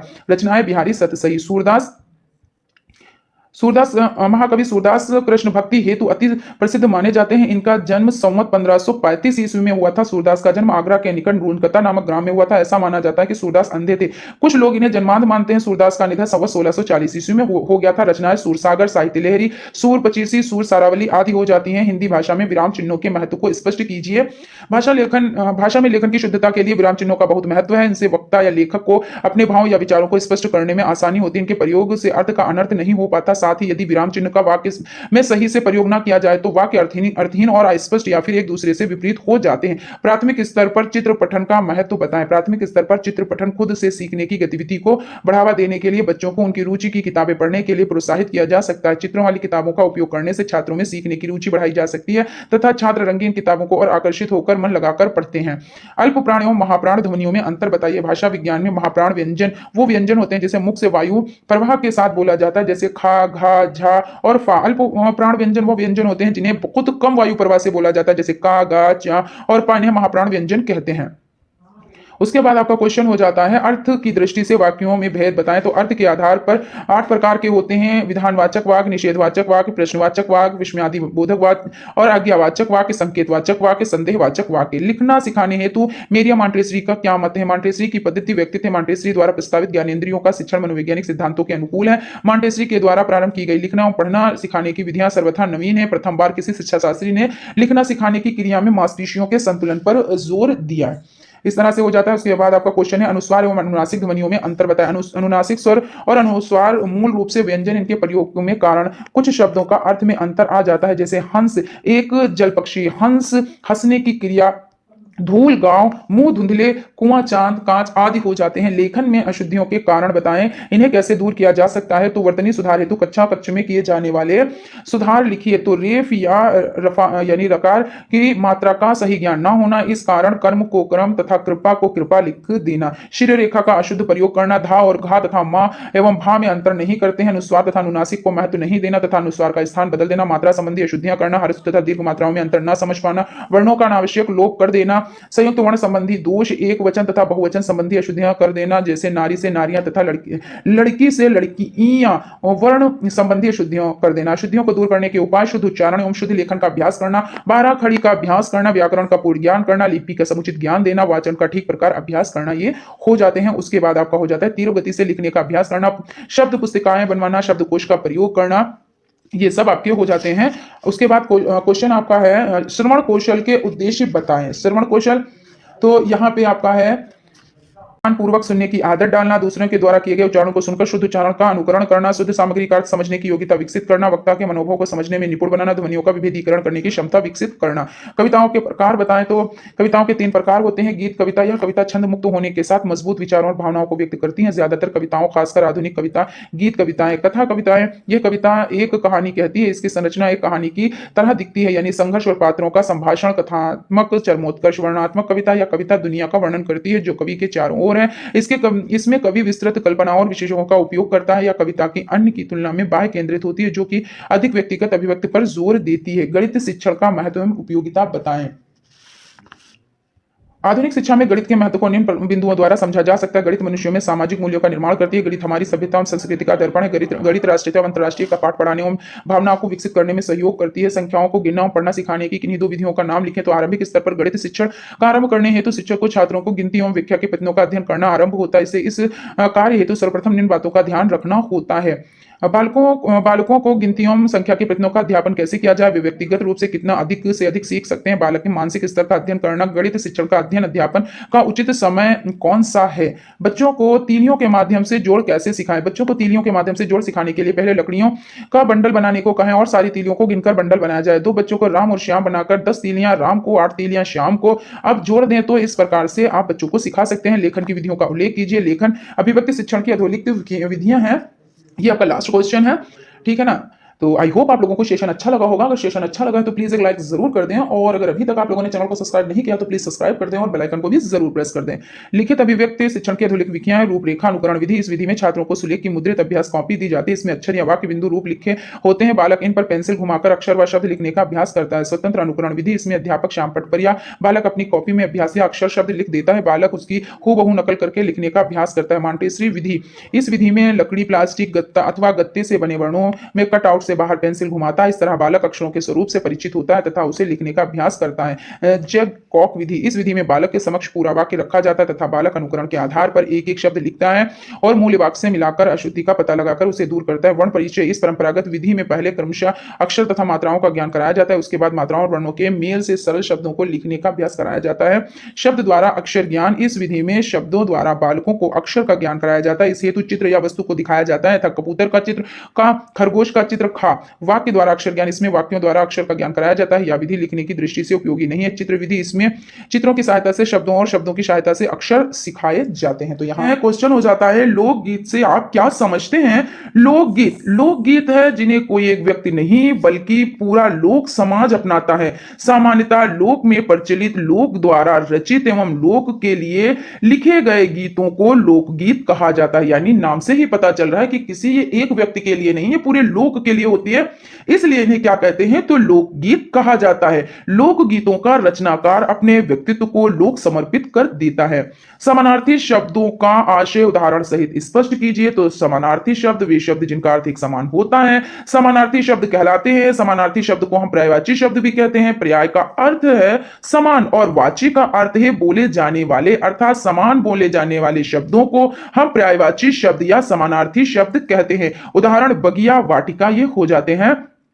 अशुद्ध उच्चारण के कारण बताइए। रुक रुक कर बोलना, शीघ्रता में बोलना, किसी की नकल करके बोलना भी उच्चारण दोष लाने के कारण है। जी हाँ, बिल्कुल। देखिए, जब रुक रुक कर आप बोलेंगे तो क्या होगा? अशुद्ध उच्चारण निकलेगा, और आप जल्दी जल्दी बोलेंगे तब भी अशुद्ध उच्चारण निकलेगा। यानी कहने का मतलब यह है कि एक ऐसी स्पीड होनी चाहिए, ना बहुत स्लो ना बहुत फास्ट, है ना। और किसी की जब आप नकल करेंगे, क्योंकि आप खुद नहीं उस तरीके से बोल रहे, किसी की नकल करके बोल रहे, तो नकल तो इतना वो नहीं होता कि आप नकल करके अच्छे से बोल लेंगे, है ना। तो उसमें भी उच्चारण दोष हो जाते हैं। और शुद्ध भाषा के वातावरण का अभाव, भाषा अनुकरण द्वारा सीखी जाती है मगर भाषा के शुद्ध रूप का वातावरण नहीं मिला तो अशुद्ध उच्चारण स्वाभाविक है। अशुद्ध उच्चारण के बीच पहले वाला बालक शुद्ध उच्चारण नहीं कर पाता है। अब यहां पे देख लेते हैं देवनागरी लिपि की विशेषताएं बताइए। तो देवनागरी लिपि के वर्णों की बनावट सरल और सुंदर है, क्योंकि इसमें क्या होता है, जैसा लिखा जाता है वैसा ही पढ़ा जाता है, और सुंदर तो है ही है। देवनागरी लिपि में जो बोला जाता है ठीक ठीक वही लिखा जाता है। देखिए, है ना। देवनागरी लिपि को सरलता से सीखा जा सकता है, तो बिल्कुल सरलता से सीखा जा सकता है। स्वर तंत्रीय आधार पर ध्वनि कितने प्रकार की होती है? स्पष्ट कीजिए। घोष एवं अघोष ध्वनि में अंतर बताएं। तो स्वर तंत्रीय आधार पर ध्वनि दो प्रकार की होती है, घोष ध्वनि, अघोष ध्वनि। घोष वे ध्वनियां जिनके उच्चारण में कंपन होता है, घोष ध्वनियां कहलाती है। जैसे समस्त स्वर एवं व्यंजन का, चा तथा ता आदि सभी वर्गों के तृतीय, चतुर्थ और पंचम वर्ग तथा या, रा, ला, वा घोष हैं।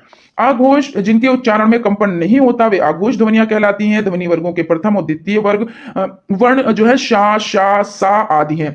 शुद्ध पठन हेतु किन बातों का ध्यान रखना चाहिए? पढ़ते समय पढ़ने की मुद्रा व ध्यान रखने योग्य बातों को स्पष्ट कीजिए। पढ़ते समय पढ़ने की मुद्रा व ध्यान रखने योग्य बातें हो जाती है। पढ़ते समय बच्चों को प्रारंभिक स्तर पर अवसर सस्वर पठन तथा उच्च स्वर पर मौन पठन का अभ्यास कराना चाहिए। पठन के समय सर्वप्रथम आदर्श पठन प्रस्तुत करना चाहिए। पढ़ते समय छात्रों की एकाग्रता को बढ़ाने का प्रयास करना चाहिए। पठन में उच्चारण की परिशुद्धता, विराम चिन्हों का समुचित प्रयोग, व्याकरणिक पद क्रम, पदबद्ध वाक्य विन्यास, पठन या वाचन शैली आदि का ध्यान रखना आवश्यक है। शांत तथा रुचिकर वातावरण का निर्माण पठन के लिए आवश्यक माना जाता है। शुद्ध, सुडोल तथा आकर्षण लेखन में अनुलेख, सुलेख तथा श्रुतलेख के महत्व पर प्रकाश डालिए। श्रुतलेख क्या है, इसका महत्व स्पष्ट कीजिए। श्रुतलेख की उपयोगिता बताएं अथवा श्रुतलेख एवं अनुलेख में अंतर स्पष्ट करें। तो श्रुतलेख यानी सुनकर लिखना, और अनुलेख का मतलब क्या होता है कि अनुलेख का शाब्दिक अर्थ होता है जैसे पहले से लिखा है वैसा ही लिखना, यानी नकल करना। जैसे ब्लैक बोर्ड पे टीचर ने लिख दिया तो वैसा ही लिखा जा रहा है ना, तो वो क्या होता है, वो अनुलेख होता है। और अनुलेख के अंतर्गत बच्चा उसी प्रकार लिखता है जैसे सुलेख में अध्यापक ने लिखा हो, या बच्चा हल्का हल्का लिखा हुआ यानी डॉट डॉट यानी कि जैसे ऐसे ऐसे लिखा हुआ है तो बच्चा उस पर क्या कर रहा है, तो उस पर फेर रहा है, कलम फेर कर लिखने का अभ्यास करता है। अनुलेख में भाषा शिक्षण का लेख भी सुंदर स्पष्ट होना चाहिए। अभ्यास पुस्तिका में जो हल्के हल्के अक्षर लिखे जाते हैं वे सुंदर आकर्षक होने चाहिए। बच्चा उनका अनुकरण करते हुए सही लिखने का प्रयोग करेगा। वस्तुतः अनुलेख सुलेख लिखने हेतु एक ऐसी प्रक्रिया जिसका प्रयोग करके बच्चे अपने लेख को सुधार सकते हैं। सुलेख देखिए वही चीज, अनुलेख जैसे लिखकर देखकर ही लिखना होता है, और सुलेख देखिए सुंदर लेख है ना। सुलेख शब्द लेख से पूर्व सु उपसर्ग लगने से बना है ना। इसका अर्थ है सुंदर तथा श्रेष्ठ लेख। भाषा शिक्षक को आरंभ से ही बच्चों में सुंदर लेख लिखने की आदत डालनी चाहिए। जो बच्चा आरंभ में सुंदर लेख लिखता है आगे चलकर उसका हस्तलेख बड़ा ही सुंदर तथा आकर्षक बन जाता है। प्रतिदिन के व्यवहार और विशेषकर परीक्षा में सुलेख का महत्वपूर्ण स्थान होता है। लेख को देखते ही परीक्षक के मन में छात्र के प्रति अनुकूल या प्रतिकूल भाव उत्पन्न होने लगता है। बच्चों के लेखन को सुधारने के लिए सुलेख पुस्तकों का उपयोग किया जा सकता है। इस पुस्तिका में सुंदर सुडोल तथा समानुपात बड़े बड़े अक्षर शब्द वाक्य छपे रहते हैं। अगली पंक्तियों में हल्का हल्का लिखा होता है। उसके बाद हो जाता है जिसके ऊपर बच्चे को अपनी कलम अथवा पेंसिल चलानी होती है। निम्नलिखित उपायों पर ध्यान देने से बच्चों का लेख सुंदर बन सकता है। कलम पकड़ने की पद्धति बिल्कुल उचित होनी चाहिए। खुरदरे और रद्दी कागज एवं खराब पेन तथा फीकी स्याही से कभी नहीं लिखना चाहिए, इसी से सुलेख प्राय खराब हो जाता है। सुविधा के अनुसार सबसे पहले यह निश्चित कर लेना चाहिए कि बच्चा बाईं ओर अक्षर लिखता है, सीधा अथवा दाईं ओर, जो भी स्थिति बने हमेशा उसी का अनुसरण करना चाहिए। बच्चे के बैठने का तरीका और लेखनी पकड़ने की विधि बिल्कुल सही होनी चाहिए। भाषा शिक्षण इस बात का ध्यान रखे कि बच्चे शीघ्रता से ना लिखें, क्योंकि शीघ्र लिखने से अक्षर जो है वो बिगड़ जाते हैं। हाथ को ढीला करके नहीं लिखना चाहिए, इससे अक्षर भद्दे बन जाते हैं। यदि किसी बच्चे का लेख बहुत खराब हो तो उसे कलम के द्वारा धीरे धीरे लिखने का अभ्यास कराना चाहिए। श्रुत लेख या श्रुत लेख, श्रुत लेख का शाब्दिक अर्थ है सुनकर लिखना, जिसको इमला बोलते हैं, है ना। इसे श्रुत लेख भी कहते हैं। जब विद्यार्थी लिखने में प्रवीण हो जाता है और प्रतिलिपि भी लिख सकता है तब उसे श्रुत लेख लिखने की प्रेरणा देनी चाहिए। आजकल शिक्षक के स्थान पर ग्रामोफोन तथा टेप रिकॉर्डर का भी प्रयोग किया जा रहा है। इससे बच्चों को श्रुत लेख लिखने में काफी मदद मिलती है और वे तीव्र गति से श्रुत लेख में कुशल हो जाते हैं। लेखन शिक्षण में श्रुत लेख का विशेष महत्व है। आरंभिक भाषा कौशल कौन कौन से हैं, तो श्रवण कौशल, मौखिक अभिव्यक्ति कौशल, पठन कौशल, लेखन कौशल। छात्रों की वर्तनी संबंधी त्रुटि निवारण के उपाय बताएं। शुद्ध बोलने का अभ्यास कराना, शुद्ध बोलने वाले का साहचर्य, छात्रों को सही शब्द बोलने के लिए प्रेरित करना। विस्मयादि बोधक चिन्ह किसे कहते हैं, उदाहरण स्पष्ट कीजिए। तो विस्मयादि बोधक चिन्ह इस तरह से होता है, कहीं पे शोक, हर्ष, उल्लास, ये सब दिखाने के लिए जब ये लिखते हैं तो हम इस चिन्ह का प्रयोग करते हैं। जैसे अरे ये क्या हो गया, जैसे आपने कोई बहुत वैसी घटना सुन ली, घटना की बात, अरे ये नहीं होना चाहिए था, या अरे वाह बहुत अच्छा हुआ आप एग्जाम में पास हो गए और इतने अच्छे नंबरों से पास हो गए, है ना। तो इस तरह का जब आप सेंटेंस बनाते हैं तो उसके बाद आप इस चिन्ह का प्रयोग करते हैं। ये एक लाइन होती है और एक ये बिंदु होता है, ठीक है ना। जिन वाक्यों में आश्चर्य, हर्ष, शोक, घृणा आदि के, और घृणा भी है क्योंकि घृणा देखिए वो साथ ही में चलती है, क्योंकि अगर आप थोड़े से आगे बढ़ रहे हैं, आप कुछ कर रहे हैं तो लोग आपसे इतना घृणा करने लगेंगे कि ऐसा लगेगा कि हमसे बुरा दुनिया में कोई इंसान ही नहीं है। लेकिन रियल में क्या होता है कि दूसरा इंसान आप जैसा बन ही नहीं सकता ना, इसलिए वो आपसे घृणा करता है और आपको ऐसा लगता है कि हम बहुत बुरे हैं इसलिए हमसे सब घृणा कर रहे हैं। वरना कहते नहीं भीड़ में तो किसकी पहचान होती, किसी की नहीं, भीड़ ऐसे जा रही है, पहचान उसी की होती है जो थोड़ा सा अलग होता है, और जो अलग होता है लोग उसी से घृणा करते हैं, है ना। लेकिन घृणा करना भी नहीं चाहिए, लेकिन लोगों की आदत हो गई है। फिर उसके बाद हो जाता है उन्हें विस्मय बोधक वाक्य कहते हैं। इन वाक्यों में सामान्यतः विस्मयादि बोधक चिन्ह का उपयोग किया जाता है। जो शब्द वक्ता या लेखक के हर्ष, शोक, नफरत, विस्मय, ग्लानि आदि भाव का बोध कराता है उसे विस्मयादि बोधक कहते हैं। इसका चिन्ह इस तरह से होता है जैसा भी हमने आपको बताया। उसके बाद है संख्या किसे कहते हैं, उदाहरण सही समझाएं। तो संख्या किसे कहते हैं, संख्याओं के प्रकार बताएं।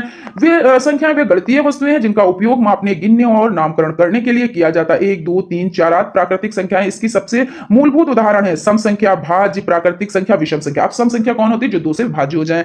भाज्य संख्या जो कट जाती है ना, सम जैसे 2, 4, 6 ये हो जाती है। भाज्य जो इससे कटती है ना। प्राकृतिक संख्या जैसे 1, 2, 3, 4 डॉट डॉट डॉट इनवर्ट। विषम संख्या जैसे 1, 3, 5, 7 ये हो जाती है, ये विषम संख्या हो जाती हैं। गणित की संख्याओं में शून्य का महत्व स्पष्ट कीजिए। तो शून्य एक अंक है जो संख्याओं के निरूपण के लिए प्रयुक्त आज की सबसे स्थानीय मान पद्धति का अपरिहार्य प्रतीक। इसके अलावा यह संख्या भी है, दोनों रूपों में है ना। अगर शून्य ना होता तो क्या होता, जैसे आपने 1 लिखा, 2 लिखा, 3 लिखा, 4 लिखा, 9 तक आपने लिख डाला, ठीक है ना, यहां तक 9 तक आपने लिख डाला। लेकिन जब 0 नहीं है तो आपने 90 को कैसे बनाया, 900 कैसे बनाया, 9000 कैसे बनाया। तो 0 बहुत ही अहमियत रखता है ना। अगर ये ना होता तो आप अंक कैसे बढ़ा पाते। उसके बाद हो जाता है 2 अंकों वाली संख्या के 2 अंकों वाली संख्या से किस प्रकार गुणा किया जाता है। तो आप देख सकते हैं यहाँ पे 12 और 12 का बताया गया। तो 2 दूना 4, 2 एकम 2, 1 दूना 2, 1 एकम 1, और उसके बाद आप 4 और 4 और 1, देखिए आंसर आ गया आपका। इस तरह से आप बता सकते हैं। विराम चिन्हों के प्रकार उदाहरण सहित लिखिए। तो विराम चिन्हों से आप क्या समझते हैं, इसके बारे में बताएं। तो विराम चिन्ह देखिए आप लोगों के लिए कितना इंपॉर्टेंट हो जाता है, हर सेमेस्टर में विराम चिन्ह तो पूछे जाते हैं, इसलिए इस पे आप मजबूत पकड़ आप लोग बनाए हैं ना। और वैसे आपकी मजबूत पकड़ होगी क्योंकि 3 सेमेस्टर हो गए या चौथा सेमेस्टर है, तो इसलिए आप लोगों को बहुत अच्छे से इसके बारे में नॉलेज हो गई होगी, है ना। उसके बाद आपका हो जाता है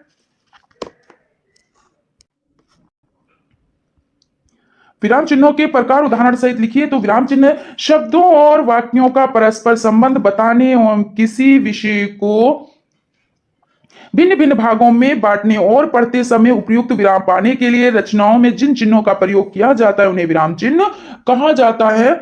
विराम चिन्हों के प्रकार पूर्ण विराम, प्रत्येक पूर्ण वाक्य के अंत में पूर्ण विराम का प्रयोग होता है, किंतु प्रश्नात्मक या विस्मयात्मक होने से पूर्ण विराम के स्थान पर क्रमशः प्रश्न विराम अथवा विस्मय विराम का प्रयोग किया जाता है। जैसे हिंदी की राष्ट्र भाषा है, आप कहाँ जाते हैं, ओ।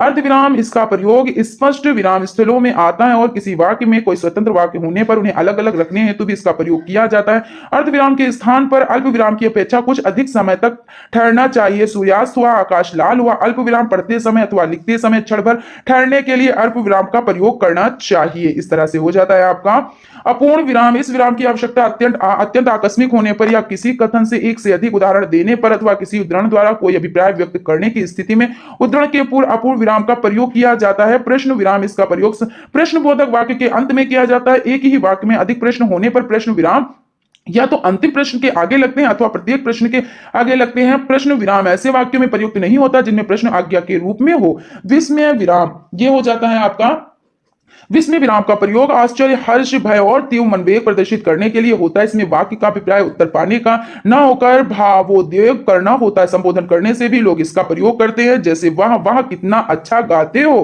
पूर्ण विराम देखिए इस तरह का होता है। उसके बाद अर्ध विराम, एक बिंदु और ये होता है। अल्प विराम इस तरह से होता है। उसके बाद अपूर्ण विराम, न्यून विराम चिन्ह, प्रश्न कोलम, तो ये आपका हो जाता है प्रश्न चिन्ह। विस्मयादि बोधक इस तरह से आपका हो जाता है। निर्देशक, तो ऐसा होता है। योजक चिन्ह आपका इस तरह से होता है, जैसे आप कोई चीज लिखते हैं तो आगे उसको बढ़ाते हैं।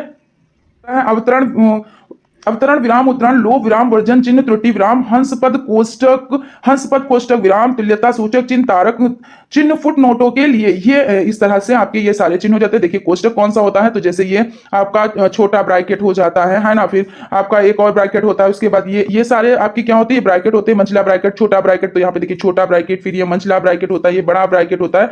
तो इस तरह से आपके हो जाते हैं। प्रारंभिक स्तर पर लेखन की अच्छी आदतों को कैसे विकसित करेंगे, स्पष्ट कीजिए। तो देवनागरी लिखने का अभ्यास कराते समय लकड़ी की मजबूत तथा चौरस आकार की चिकनी तख्ती देनी चाहिए। बच्चे को लेखनी सरकंडे या किसी जंगली लकड़ी की बनी देनी चाहिए। इसके साथ साथ दवात की स्याही भी तैयार कर लेनी चाहिए। दवात हमेशा बच्चे के दाईं ओर रखनी चाहिए ताकि कलम डुबाने से उसे कठिनाई ना हो। तख्ती पर ऊपर तथा नीचे और बाईं ओर हाशिया छोड़कर लिखना चाहिए। अक्षरों को सुंदर तथा सुडौल और अनुपात में लिखना चाहिए।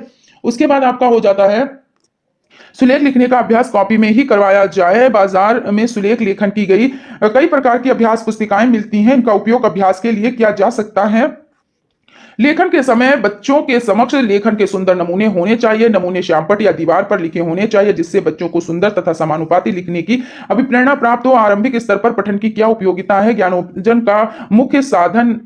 आज ज्ञान के क्षेत्र का निरंतर विकास हो रहा है। विभिन्न पुस्तकों का शिक्षा में उपयोग हो रहा है। पठन के द्वारा अच्छी ज्ञान वृद्धि की जा सकती है। सामाजिक उपयोगिता, सामाजिक रूप से भी पठन बहुत उपयोगी है। मनुष्य को अपने सामाजिक जीवन में प्रतिदिन बहुत से काम करने पड़ते हैं। चाहे हम किसी बैंक में जाएं, सरकारी कार्यालय में, बिना पठन के कोई कार्य नहीं हो सकता। समाचार को जानने के लिए उपयोगी। आज के युग में पत्रकारिता का निरंतर विकास होता जा रहा है। समाचार पत्र पत्रिकाएं विभिन्न भाषाओं में प्रकाशित हो रही हैं। व्यक्ति प्रातःकाल उठते ही समाचार पत्र पढ़ना चाहता है, अतः पठन का समाचारों को जानने में भी उपयोग है। शिक्षा प्राप्ति में सहायक। पठन की योग्यता के बिना शिक्षा अधूरी है। यदि कभी मौखिक अभिव्यक्ति का अवसर मिलता है तो उसके लिए सस्वर वाचन का अभ्यास करना अत्यंत आवश्यक है। साहित्यिक अध्ययन के लिए भी पठन आवश्यक है। मनोरंजन में सहायक। हम हर स्थल पर कविता कहानी के माध्यम से अपना मनोरंजन पठन की सहायता से कर सकते हैं।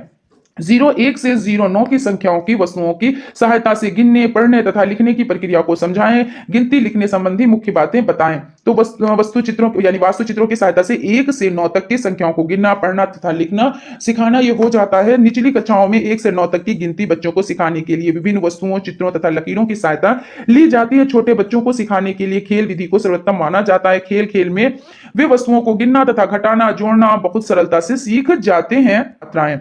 बिना उधार लिए घटाना की क्रिया को उदाहरण सहित स्पष्ट कीजिए। उधार कब लिया जाता है? जब संख्या ऊपर वाली छोटी होती है और नीचे संख्या बड़ी होती है, तो हम दूसरे से उधार लेते हैं, है ना? लेकिन इसमें क्या है ना, बिना उधार लिए यानी ऊपर की संख्या सब बड़ी ही है। तो 8 में से 5 गया 3 बचा, 7 में से 5 गया 2 बचा, 9 में से 7 गया 2 बचा, 8 में से 6 गए तो 2 बचा और 7 में से 3 गए तो 4 बचा। इस तरह से आपका हो जाता है। वैसे ही समझा सकते हैं। फॉर एग्जाम्पल दे के भी आप समझा सकते हैं, है ना?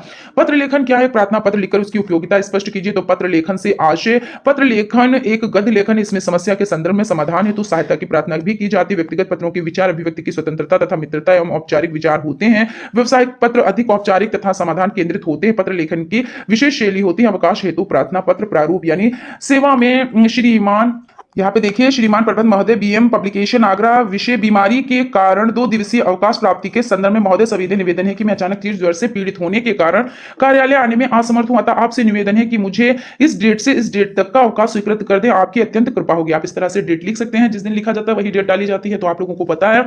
उसके बाद यहाँ पे आप दिनांक डाल दें और यहाँ पे आप निवेदक और ये सब आप लिख दें, ठीक है ना? उसके बाद हिंदी वर्णमाला में संयुक्त व्यंजन कितने हैं? उदाहरण सहित समझाएं। तो हिंदी वर्णमाला में संयुक्त व्यंजन 3 है। उदाहरण ये 3 है यहाँ पे दिए हुए, और श्राव्य तो है ना, यहाँ पे 4 हो जाते हैं संयुक्त। तो छत्रम, ज्ञ और श्राव्य होता है। हालांकि इन्होंने व्यंजन पूछे हैं तो ये श्राव्य आप यहाँ पे करिएगा, और इनके हो सके तो आप इस तरह से कि ये श्रा किससे बना है, त्रा किससे बना है, ज्ञ किससे बना है, ये सब क्षत्रिय वाला छा किससे बना है, सब अलग अलग करके आप दिखाइएगा, ठीक है? फिर उसके बाद आपका हो जाता है सस्वर पठन से क्या तात्पर्य, इसका महत्व बताइए। तो सस्वर पठन से आशय, सस्वर पठन वह पठन है जिसमें तथ्यों का ध्यानात्मक उच्चारण किया जाता है या स्वर युक्त होता है। सस्वर पठन का महत्व, सस्वर पठन के उच्चारण में शुद्धता आती है।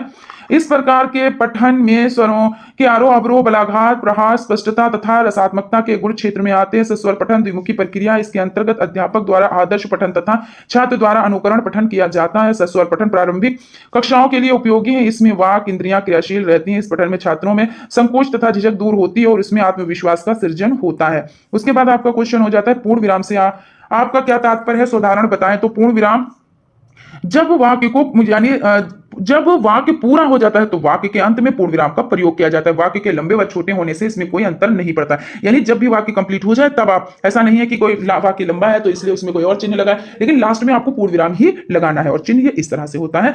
अब यहाँ पे उदाहरण देख लेते हैं। सोमवार को शाम 5 बजे पटेल उद्यान में एक सार्वजनिक सभा में श्री नरेंद्र मोदी जी का भाषण होगा। पूर्ण विराम हो गया है ना। राम वन गए, अब देखिए यहाँ पे वही चीज आ गई कि इतना बड़ा ये सेंटेंस है फिर भी यहाँ पे पूर्ण विराम लगा। राम वन गए, ये यहाँ पे भी पूर्ण विराम लगा है। इसका मतलब ये इसमें बड़ा है या छोटा है, लेकिन लास्ट में आपने सेंटेंस कंप्लीट किया उसके बाद आपका यहाँ पे चिन्ह लग जाएगा। दोहे की प्रथम पंक्ति में उपरांत भी इसका प्रयोग होता है। हरित बांस की बांसुरी इंद्रधनुष रंग होत। चौपाई की पंक्ति के पश्चात एक खड़ी पाई तथा पूर्व चौपाई के पश्चात भी 2 खड़ी पाई का प्रयोग होता है। जैसे सिय राममय सब जग जानी करहे पर नाम जौरी जुग पानी। यहाँ पे देखिए 2 इस तरह से आपकी 2 पाई हो जाती है ना, ये चीज। उसके बाद आपका हो जाता है वाक्य किसे कहते हैं, इनकी प्रमुख विशेषताएं बताइए। तो वाक्य देखिए, विचार को पूर्ण रूप से व्यक्त करने वाले शब्द समूह को वाक्य कहते हैं। वाक्य की विशेषताएं, सार्थकता, वाक्य रचना में प्रयुक्त होने वाले सभी पद सार्थक होने चाहिए। योग्यता का तात्पर्य क्षमता से है। वाक्य में शब्द सार्थक होने चाहिए। वाक्य में प्रयुक्त शब्दों की आपस में संगति होनी चाहिए। आकांक्षा, आकांक्षा का अर्थ है इच्छा, इच्छा का तात्पर्य वाक्य की पूर्णता से है। इसमें किसी ऐसे शब्द की कमी नहीं रहनी चाहिए जिसके कारण अर्थ की अभिव्यक्ति में कोई अधूरापन रह जाए। आसक्ति अथवा निकटता, आसक्ति का अभिप्राय वाक्य के शब्दों का एक से एक ही समय में प्रयोग है। एक वाक्य के शब्दों को बोलने अथवा लिखने में निकटता होना आवश्यक है। पदक्रम, तो वाक्य का सही अर्थ जानने के लिए शब्दों का उचित क्रम में प्रयुक्त होना आवश्यक है। भाषा का शिक्षण करते समय शिक्षक को किन किन बातों का ध्यान रखना चाहिए। तो भाषा का शिक्षण करते समय ध्यान रखने योग्य बातें, भाषा शिक्षण में संकोची छात्रों को बहुत समस्या का सामना करना पड़ता है, तब विभिन्न सहगामी क्रियाओं के माध्यम से संकोची छात्रों को अभ्यास कराना चाहिए। यदि छात्रों को हिंदी बोलने या अंग्रेजी भाषा सीख रहे हैं तो अंग्रेजी बोलने के अधिक अवसर दिए जाएं। अध्यापक को सही स्वर का प्रयोग करना चाहिए तथा द्व्यर्थी शब्दावली के प्रयोग से बचना चाहिए। छात्रों में धैर्य विकसित करना चाहिए क्योंकि भाषा एक दिन में नहीं सीखी जा सकती। छात्रों को भाषा सीखने में रुचि उत्पन्न करनी चाहिए। आरोही एवं अवरोही क्रम किसे कहते हैं, उदाहरण सहित समझाएं। आरोही क्रम को उदाहरण लिखिए।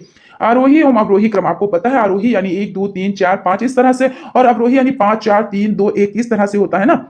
तो बालकों को ऐसे सिखाना होता है कि संख्याओं के बढ़ते क्रम को आरोही क्रम यानी 1 2 3 4 5 इस तरह से, उसके बाद घटते क्रम यानी कि 5 4 3 2 और 1 इस तरह से इन्हें इस प्रकार व्यवस्थित किया जाए कि इसका उदाहरण निम्न उदाहरणों की मदद से सिखाया जा सकता है। देखिए खाली स्थान में ठीक पहले की संख्या लिखो। तो ठीक पहले की संख्या यहाँ पे 27 है तो पहले 26 से तो हुआ, 18 है तो कितना हुआ 17 हुआ, 14 है तो कितना हुआ तो 13 हुआ, 12 है तो कितना है तो 11 है, 5 है तो 4, 9 है तो सॉरी यहाँ पे 19 है तो कितना हुआ 18। इस तरह से आपका हो जाता है ये आरोही क्रम। खाली स्थानों में ठीक बाद की संख्या लिखो, तो बाद की 57 है तो कितना होगा 58 होगा, 68 है तो 69 होगा, 69 यानी 91 है यानी 91 है तो 92 होगा, है ना। और उसके बाद यहाँ पे खाली स्थानों में ठीक बाद की संख्या है, 39 तो 40, 43 तो 44, 76 तो 77, है ना, यही चीज तो होगी। उस तरह इस तरह से हो जाएगा। स्थानीय मान वास्तविक मान क्या है, स्थानीय मान को उदाहरण सहित समझाएं। स्थानीय मान किन्हें कहते हैं, उदाहरण सहित समझाएं। किसी भी संख्या के किसी अंक का स्थानीय मान ज्ञात करने के लिए दाएं से बाएं की ओर संख्या के स्थान की गिनती करते हैं, फिर उसके स्थानीय मान का निर्धारण करते हैं। अब देखिए स्थानीय मान जैसे आपका हो गया, यहाँ पे एक है, ये इकाई है, ये दहाई है, ये सैकड़ा है, ये हजार है, ये 10,000 है, ये लाख है। अब इसका स्थानीय मान देखिए एक है ना, तो यानी एक का जो स्थानीय मान होता है वो एक ही रहता है, लेकिन जो दो का है तो वो 20 हो जाएगा, तीन का है तो क्या हो जाएगा, तीन और दो जीरो हो जाएगा, चार का है तो चार और तीन जीरो हो जाएंगे, फिर पांच है तो चार जीरो हो जाएंगे, एक दो तीन चार, फिर ये छह है तो एक दो तीन चार पांच, तो एक दो तीन चार पांच, ये इस तरह से हो जाते हैं। उसके बाद वास्तविक मान जिस रूप में संख्या है उसी रूप में माना जाता है, इससे परिवर्तन नहीं होता। जैसे पांच है तो पांच ही उसका वास्तविक मान हो गया, चार है तो उसका चार ही वास्तविक मान हो गया। इसमें ये नहीं करते कि जितनी संख्या उनमें जीरो उतने ही जीरो लगा दो, वो आपका स्थानीय मान में हो जाता है। उसके बाद है आरोही क्रम, उदाहरण सहित समझाएं। तो आरोही क्रम अभी आप जान चुके हैं कि एक दो तीन चार ऐसे ऊपर बढ़ने को आरोही क्रम कहते हैं। और इसमें देखिए जो सबसे छोटी संख्या फिर उससे बड़ी, फिर उससे बड़ी, फिर उससे बड़ी, फिर उससे बड़ी, इस तरह से आप लोग कर सकते हो अपने आप से बहुत अच्छे से। वर्ण किसे कहते हैं स्पष्ट कीजिए, वो छोटी से छोटी मूल्य बनी जिसके और टुकड़े ना हो सके वर्ण कहलाते हैं, है ना। पठन का अर्थ एवं महत्व बताएं। तो पठन का अर्थ एवं महत्व, पठन का शाब्दिक अर्थ है पढ़ना, अर्थात लिखित सामग्री को पढ़ना तथा उसके अर्थ को ग्रहण करना। इस प्रक्रिया को पठन तथा वाचन कहते हैं। संस्कृत के शत धातु से शत प्रत्यय जोड़कर पठन शब्द बनता है। भाषाई कौशल के क्रम में पठन तीसरे क्रम पर आता है। डॉक्टर रघुनाथ सफाया के अनुसार पूर्वत ध्वनियों की प्रतिलिपिबद्ध शब्दों को पढ़कर अर्थ ग्रहण प्रक्रिया को वाचन कहते हैं। पठन का महत्व, मनोरंजन में सहायक। पठन मनोरंजन का भी एक महत्वपूर्ण साधन है। विभिन्न प्रकार की पत्र पत्रिकाओं और पुस्तकों को पढ़कर मनुष्य मनोरंजन को प्राप्त कर सकता है। सामाजिक उपयोगिता, इस दृष्टिकोण से भी पठन बहुत उपयोगी होता है। आलोचनात्मक दृष्टिकोण के लिए सहायक, व्यक्ति के मानसिक तथा बौद्धिक विकास के लिए आलोचनात्मक दृष्टिकोण बहुत आवश्यक है। शिक्षा प्राप्ति में सहायक, पठन की योग्यता के बिना शिक्षा अधूरी है। पठन से ही छात्रों की विचार शक्ति उत्पन्न होती है। समाचारों को जानने के लिए सहायक, समाचार पत्र पत्रिकाओं सभी भाषाओं में अधिकारिक संख्या में प्रकाशित हो रही है। यदि व्यक्ति के पास पठन योग्यता होगी तो समाचार पत्र पढ़कर उसका उचित लाभ उठा सकेगा। लेखन अभिव्यक्ति के विकास हेतु निबंध लेखन महत्वपूर्ण है, समझाएं। मानवीय विचारों की अभिव्यक्ति स्थायी रहे और अन्य व्यक्ति उसका अध्ययन कर सकें, इसलिए लिखित अभिव्यक्ति बहुत महत्वपूर्ण है। मानव अपने विचारों, अनुभवों, कल्पनाओं का लिखित अभिव्यक्ति द्वारा चिरकाल से संचित करता रहा है, जो ज्ञान के भंडार के रूप में सुरक्षित है। विद्यार्थी की शैक्षिक योग्यता का मूल्यांकन निबंध लेखन द्वारा ही रहता है। पत्र लेखन की उपयोगिता स्पष्ट कीजिए। आधुनिक युग में दूरसंचार के साधनों की कोई कमी नहीं है। वर्तमान में टेलीफोन और मोबाइल के पत्र व्यवहार बहुत कम कर दिए गए हैं। भी पत्र लेखन का अपना, फिर यहाँ पे आपका हो जाता है पत्र लिखने से ही लेखन शैली, भाषा शैली तथा व्याकरण के ज्ञान का अनुमान लगता है। लिखित अभिव्यक्ति के विकास हेतु विभिन्न प्रकार के व्यक्तिगत, सामाजिक और औपचारिक पत्रों का ज्ञान होना आवश्यक है। महत्व, पत्र लेखन के द्वारा हम विचारों का आदान प्रदान सरलता से कर सकते हैं। पत्र लेखन के द्वारा हम दूरस्थ व्यक्तियों के साथ आत्मीय संबंध स्थापित कर सकते हैं। उसके बाद आपका हो जाता है प्रकार, सामाजिक पत्र, पारिवारिक पत्र, आवेदन पत्र, व्यवसायिक पत्र, संपादक के नाम पत्र, सरकारी कार्यालयों के पत्र। वाक्य किसे कहते हैं? अर्थ के आधार पर वाक्यों के प्रकारों का वर्णन कीजिए। मन के विचारों और भावों को पूर्णता और स्पष्टता के साथ अभिव्यक्त करने वाले सार्थक और व्यवस्थित शब्द समूह को वाक्य कहते हैं। अर्थ के आधार पर वाक्य। विधि सूचक वाक्य, जिन वाक्यों में किसी बात के कहने अथवा कार्य होने का बोध होता है उसे विधि सूचक वाक्य कहते हैं। जैसे मैं जाता हूं। निषेध सूचक, जिन वाक्यों में बात अथवा कार्य के ना होने का बोध होता है उसे निषेध सूचक वाक्य कहते हैं। जैसे मैं नहीं जाऊंगा। आज्ञा सूचक, जिन वाक्यों में किसी प्रकार की आज्ञा का बोध होता है उसे आज्ञा सूचक वाक्य कहते हैं। जैसे जाओ, अपना पाठ याद करो। प्रश्न सूचक, जिन वाक्यों में किसी प्रकार के प्रश्न पूछे जाने का बोध होता है इसे प्रश्न सूचक वाक्य कहते हैं। जैसे आप कहाँ जा रहे हैं। विस्मय सूचक वाक्य, जिन वाक्यों में विस्मय, हर्ष, दुख अथवा आश्चर्य का बोध होता है उसे विस्मय सूचक वाक्य कहते हैं। जैसे अरे यह क्या हुआ। आरोह अवरोह को स्पष्ट कीजिए। पठन की प्रक्रिया में जब तक उचित आरोह अवरोह शामिल नहीं होता तब तक उसमें सार्थकता पैदा नहीं होती। ना ही पाठ्य वस्तु का भाव ग्रहण होता है। पाठ्य वस्तु के भाव के अनुसार उचित आरोह अवरोह का अभाव उसके भाव ग्रहण करने में भ्रम उत्पन्न कर देता है। इसलिए पठन का मूल तत्व आरोह अवरोह है। उचित आरोह अवरोह की कठिनाइयां, धारा प्रवाह, शीघ्रता से पठन, अधिक तेज आवाज में पठन, मूल भाव के विपरीत पठन, अधिक धीमी आवाज में पठन। घटना के उधार यानी घटाना के उधार क्यों लिया जाता है, यानी यहाँ पे क्वेश्चन आपका हो जाता है थोड़ा सा यहाँ पे, सॉरी, घटाना में उधार क्यों लिया जाता है, उधार ना लेने पर क्या समस्या आएगी। तो घटाने में यदि नीचे की संख्या बड़ी है तो घटाना संभव है, अतः उधार लेकर ऊपर की संख्या बड़ा करना महत्वपूर्ण हो जाता है। क्यों? क्योंकि देखिए आपने 5 में से 4 तो निकाल दिए, लेकिन जैसे मान लीजिए यहाँ पे 6 हो गए, यहाँ पे 9 हो गए और यहाँ पे 4 है, यहाँ पे 3 है। अब यहाँ पे आपको दिक्कत आ सकती है, मान लीजिए 5 की जगह पे यहाँ पे 6 होते और 4 होता तो आप घटा लेते, 6 में से 4 गया तो कितना बचा, तो 2 बच गया। लेकिन अब 5 में से आपने देखिए 4 घटा दिए और 6 में से मान लीजिए यहां पर आपके हो जाते हैं 3, यहां पे आप समझ लें यहां पे 3 हो जाते हैं और नीचे 4 है, मतलब ऊपर की संख्या आपकी छोटी और नीचे की संख्या आपकी बड़ी है। अब क्या करेंगे, 3 में से 4 तो आप उधार लेंगे, जब उधार लेंगे यहां पे 13 बन जाएगा। अब आप इसको घटाएंगे तो घट जाएगा, है ना, लेकिन यहां पे जब इसने 1 दे दिया तो यहां पे तो 8 ही बचेंगे, तो आप फिर उस तरह से वर्क कीजिएगा, ऐसे हो जाता है। उसके बाद आपका क्वेश्चन है जोड़ की प्रक्रिया में हासिल का महत्व एवं उपयोगिता बताएं, हासिल की अवधारणा को आप बच्चों को किस प्रकार समझाएंगे। जोड़ना का अर्थ है मूल संख्या में वृद्धि करना, बढ़ाना का योग करना, यह गणितीय मूलभूत संक्रिया। जब बालक संख्या गिनने का भली प्रकार ज्ञान प्राप्त कर लेता है तो उन्हें जोड़ना सिखाना जरूरी हो जाता है। उदाहरण, छात्रों को 1 का जोड़ सिखाना, छात्रों को जोड़ प्लस का निशान चिन्ह समझाना भी बहुत जरूरी है, क्योंकि इसके अभाव में उनका ज्ञान अधूरा रह जाएगा। अब इस तरह से आप कर सकते हैं, ठीक है ना।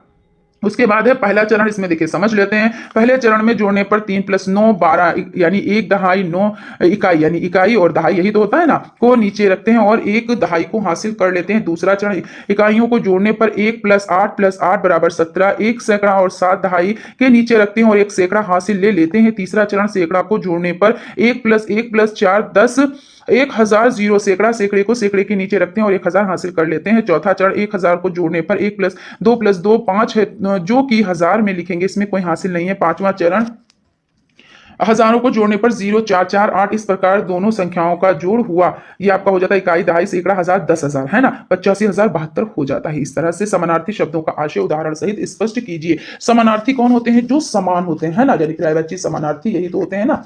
तो इसमें देख लेते हैं वो शब्द जो समान अर्थ प्रकट करते हैं उन्हें क्या कहते हैं, उन्हें समानार्थी कहते हैं। जैसे उपवन, बगिया, वाटिका, फुलवारी, यानी उपवन का क्या हो जाता है, तो उपवन का बगिया, वाटिका, फुलवारी हो जाता है।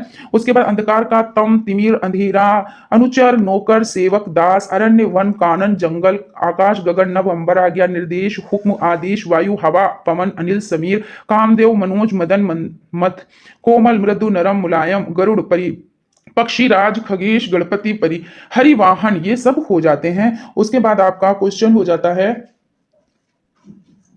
भाषा शिक्षण में सामाजिक समस्याएं क्या हैं, उदाहरण सहित स्पष्ट कीजिए। तो भाषा शिक्षण में सामाजिक समस्याएं, इनको समझ लेते हैं कि भाषा शिक्षण में छात्र तथा शिक्षक सामाजिक विकृतियों के प्रभाव से कुछ अशुद्धि करते हैं और इनमें कुछ निम्न प्रकार हैं। मातृभाषा के प्रभाव से उत्पन्न समस्याएं, सभी प्रांतों में मातृभाषा अलग अलग है, बच्चे पर इनकी मातृभाषा का प्रभाव अवश्य पड़ता है। मातृभाषा के प्रभाव में बच्चा शुद्ध एवं साहित्यिक भाषा का ज्ञान ठीक से नहीं कर पाता है। समाधान, शिक्षक को शुद्ध हिंदी के ज्ञान का अभ्यास कराना चाहिए। जन जागरूकता की समस्या, अधिकांशतः झुग्गी झोपड़ी तथा मलिन बस्ती यानी मलिन जो बस्तियां होती है उसमें रहने वाले बालक जो कि स्कूली शिक्षा से वंचित हैं, यानी व्यवहारशील शुद्ध ज्ञान से वंचित हो रहे हैं। गांव में बच्चे अधिकतर जागरण के अभाव में समस्याग्रस्त पाए जाते हैं। समाधान, सरकार इस ओर प्रयत्न कर रही है, बच्चों को निःशुल्क पुस्तकें उपलब्ध कराई जा रही हैं, तथा जन जागृति अभियान चलाया जा रहा है। अंतर्राष्ट्रीय भाषा का प्रभाव, आज अंग्रेजी का प्रचलन लगातार बढ़ रहा है। अधिकांश माता पिता बच्चों को अंग्रेजी की शिक्षा दिलाना चाहते हैं, जिसके कारण बच्चा ना ही अंग्रेजी और ना ही हिंदी का पूर्ण ज्ञान प्राप्त कर पाता है। समाधान, हिंदी हमारी राष्ट्रभाषा, हमें हिंदी भाषा का ज्ञान भली प्रकार लेना चाहिए। शिक्षकों को भी इस प्रकार प्रयास करना चाहिए। हिंदी के ज्ञान हेतु भाषा का अध्ययन कराना सबसे उचित माध्यम है। क्षेत्रीय प्रभाव से उत्पन्न समस्या, हमारे देश के प्रांतों में भाषा संबंधी प्रभाव भी देखने को मिलता है। पंजाब में पंजाबी, राजस्थान में राजस्थानी क्षेत्रियों के प्रभाव का ही कारण है। छात्र क्यों बल्लभ एवं स्कूल को स्कूल बोलते हैं। समाधान, क्षेत्रीय भाषाओं का प्रभाव छात्रों में हिंदी के अभ्यास से दूर किया जा सकता है। उर्दू जैसी अन्य भाषाओं से उत्पन्न समस्या, हिंदी साहित्य विशालता का अधिसूचक है। हिंदी के अंतर्गत उर्दू, फारसी, अरबी, अंग्रेजी, संस्कृत आदि अन्य समस्त भाषाओं के दर्शन होते हैं। अंग्रेजी के शब्दों के आने से हिंदी का रूप विकृत हो गया। समाधान, शिक्षक को अन्य भाषाओं का विभेदीकरण कराते हुए अध्ययन कराना चाहिए। उर्दू फारसी शब्दों का ज्ञान कराकर भाषा शिक्षण में सुधार लाना चाहिए। लेखन की अशुद्धियों को दूर करने के उपाय बताएं। लेखन की अशुद्धियों को दूर करने के उपाय।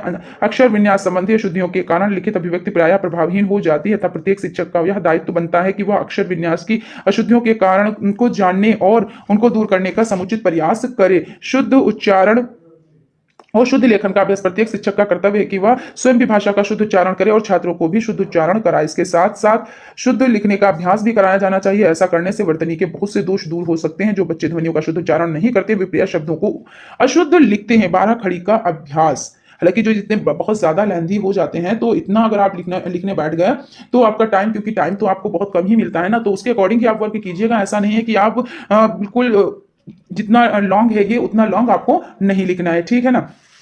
12 खड़ी का अभ्यास। पहले मात्राओं का शुद्ध ज्ञान कराने हेतु प्रत्येक वर्ग के साथ स्वरों की मात्राएं लगाकर अभ्यास कराया जाता था, यथा चा चा ची ची चू चू चे चे चौ चौ चंचा। इस अभ्यास को पुनः लागू किया जाना चाहिए। इससे छात्र त्रुटियां नहीं करेंगे और मात्राओं का भी ठीक से प्रयोग करना सीख जाएंगे। अनुभव के आधार पर यह कहा जा सकता है कि इस प्रकार का अभ्यास लेखन संबंधी अशुद्धियों को दूर करने में बहुत सहायक सिद्ध होगा।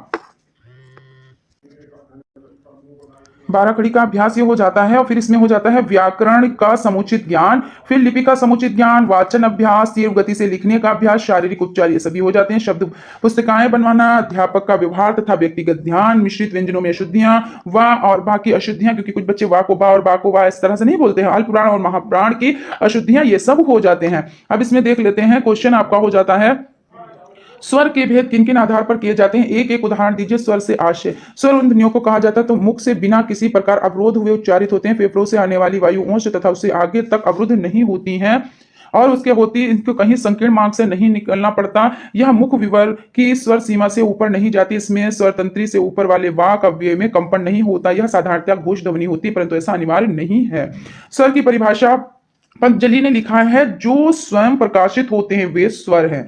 स्वर राजन्ते स्वरः अनवक भवति व्यंजनम। इस परिभाषा के अनुसार स्वर स्वतंत्र रूप से शोभित होते हैं, व्यंजन उनका अनुसरण करते हैं। वस्तुतः स्वर में ध्वनियां हैं जिनके उच्चारण में कोई बाधा उत्पन्न नहीं होती और श्वास वायु मुक्त रूप से बिना किसी बाधा के निकल जाती है। स्वर के भेद हिंदी में निम्नलिखित स्वर होते हैं, छोटा, बड़ा, छुटी, बड़ी, छुटऊ, बड़ऊ, रीढ़, ए, आए, ओ, आओ, ये सब क्या हो जाते हैं, स्वर हो जाते हैं। उच्चारण समय मात्रा के आधार पर स्वरों के भेद, तो हर्ष स्वर, दीर्घ स्वर। उच्चारण में एक मात्रा का समय, उच्चारण में 2 मात्राओं का समय, एक मात्रा का समय, छोटा, छुटी, छुटऊ, ये सब क्या हो जाते हैं, हर्ष स्वर में आ जाते हैं। और बड़ा, बड़ी, बड़ऊ, ए, आए, ओ, आओ, ऋण ये दीर्घ स्वर में हो जाते हैं। लुप्त स्वर 2 मात्राओं से अधिक समय लगे, जैसे ओम, इसका प्रयोग संस्कृत में होता है।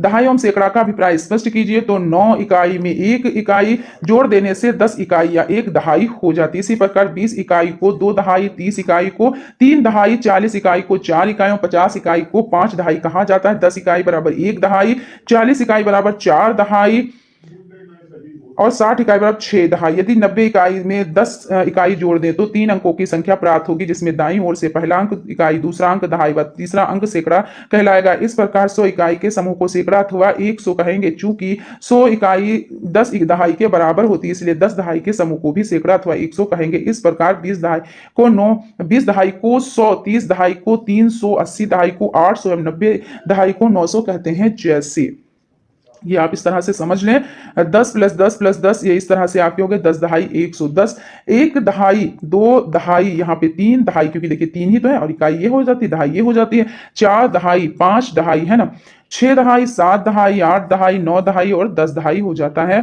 सैकड़ा 3 अंकों की प्रथम संख्या है ना, जो प्रथम संख्या है भाई, 2 अंकों की सबसे बड़ी संख्या 99, इसमें एक आपने जोड़ दिया तो ये 100 ही तो बन गए। तो सबसे पहले आपकी जो संख्या बनी वो 100 बनी। यहाँ पे देखिए 100 बन गई,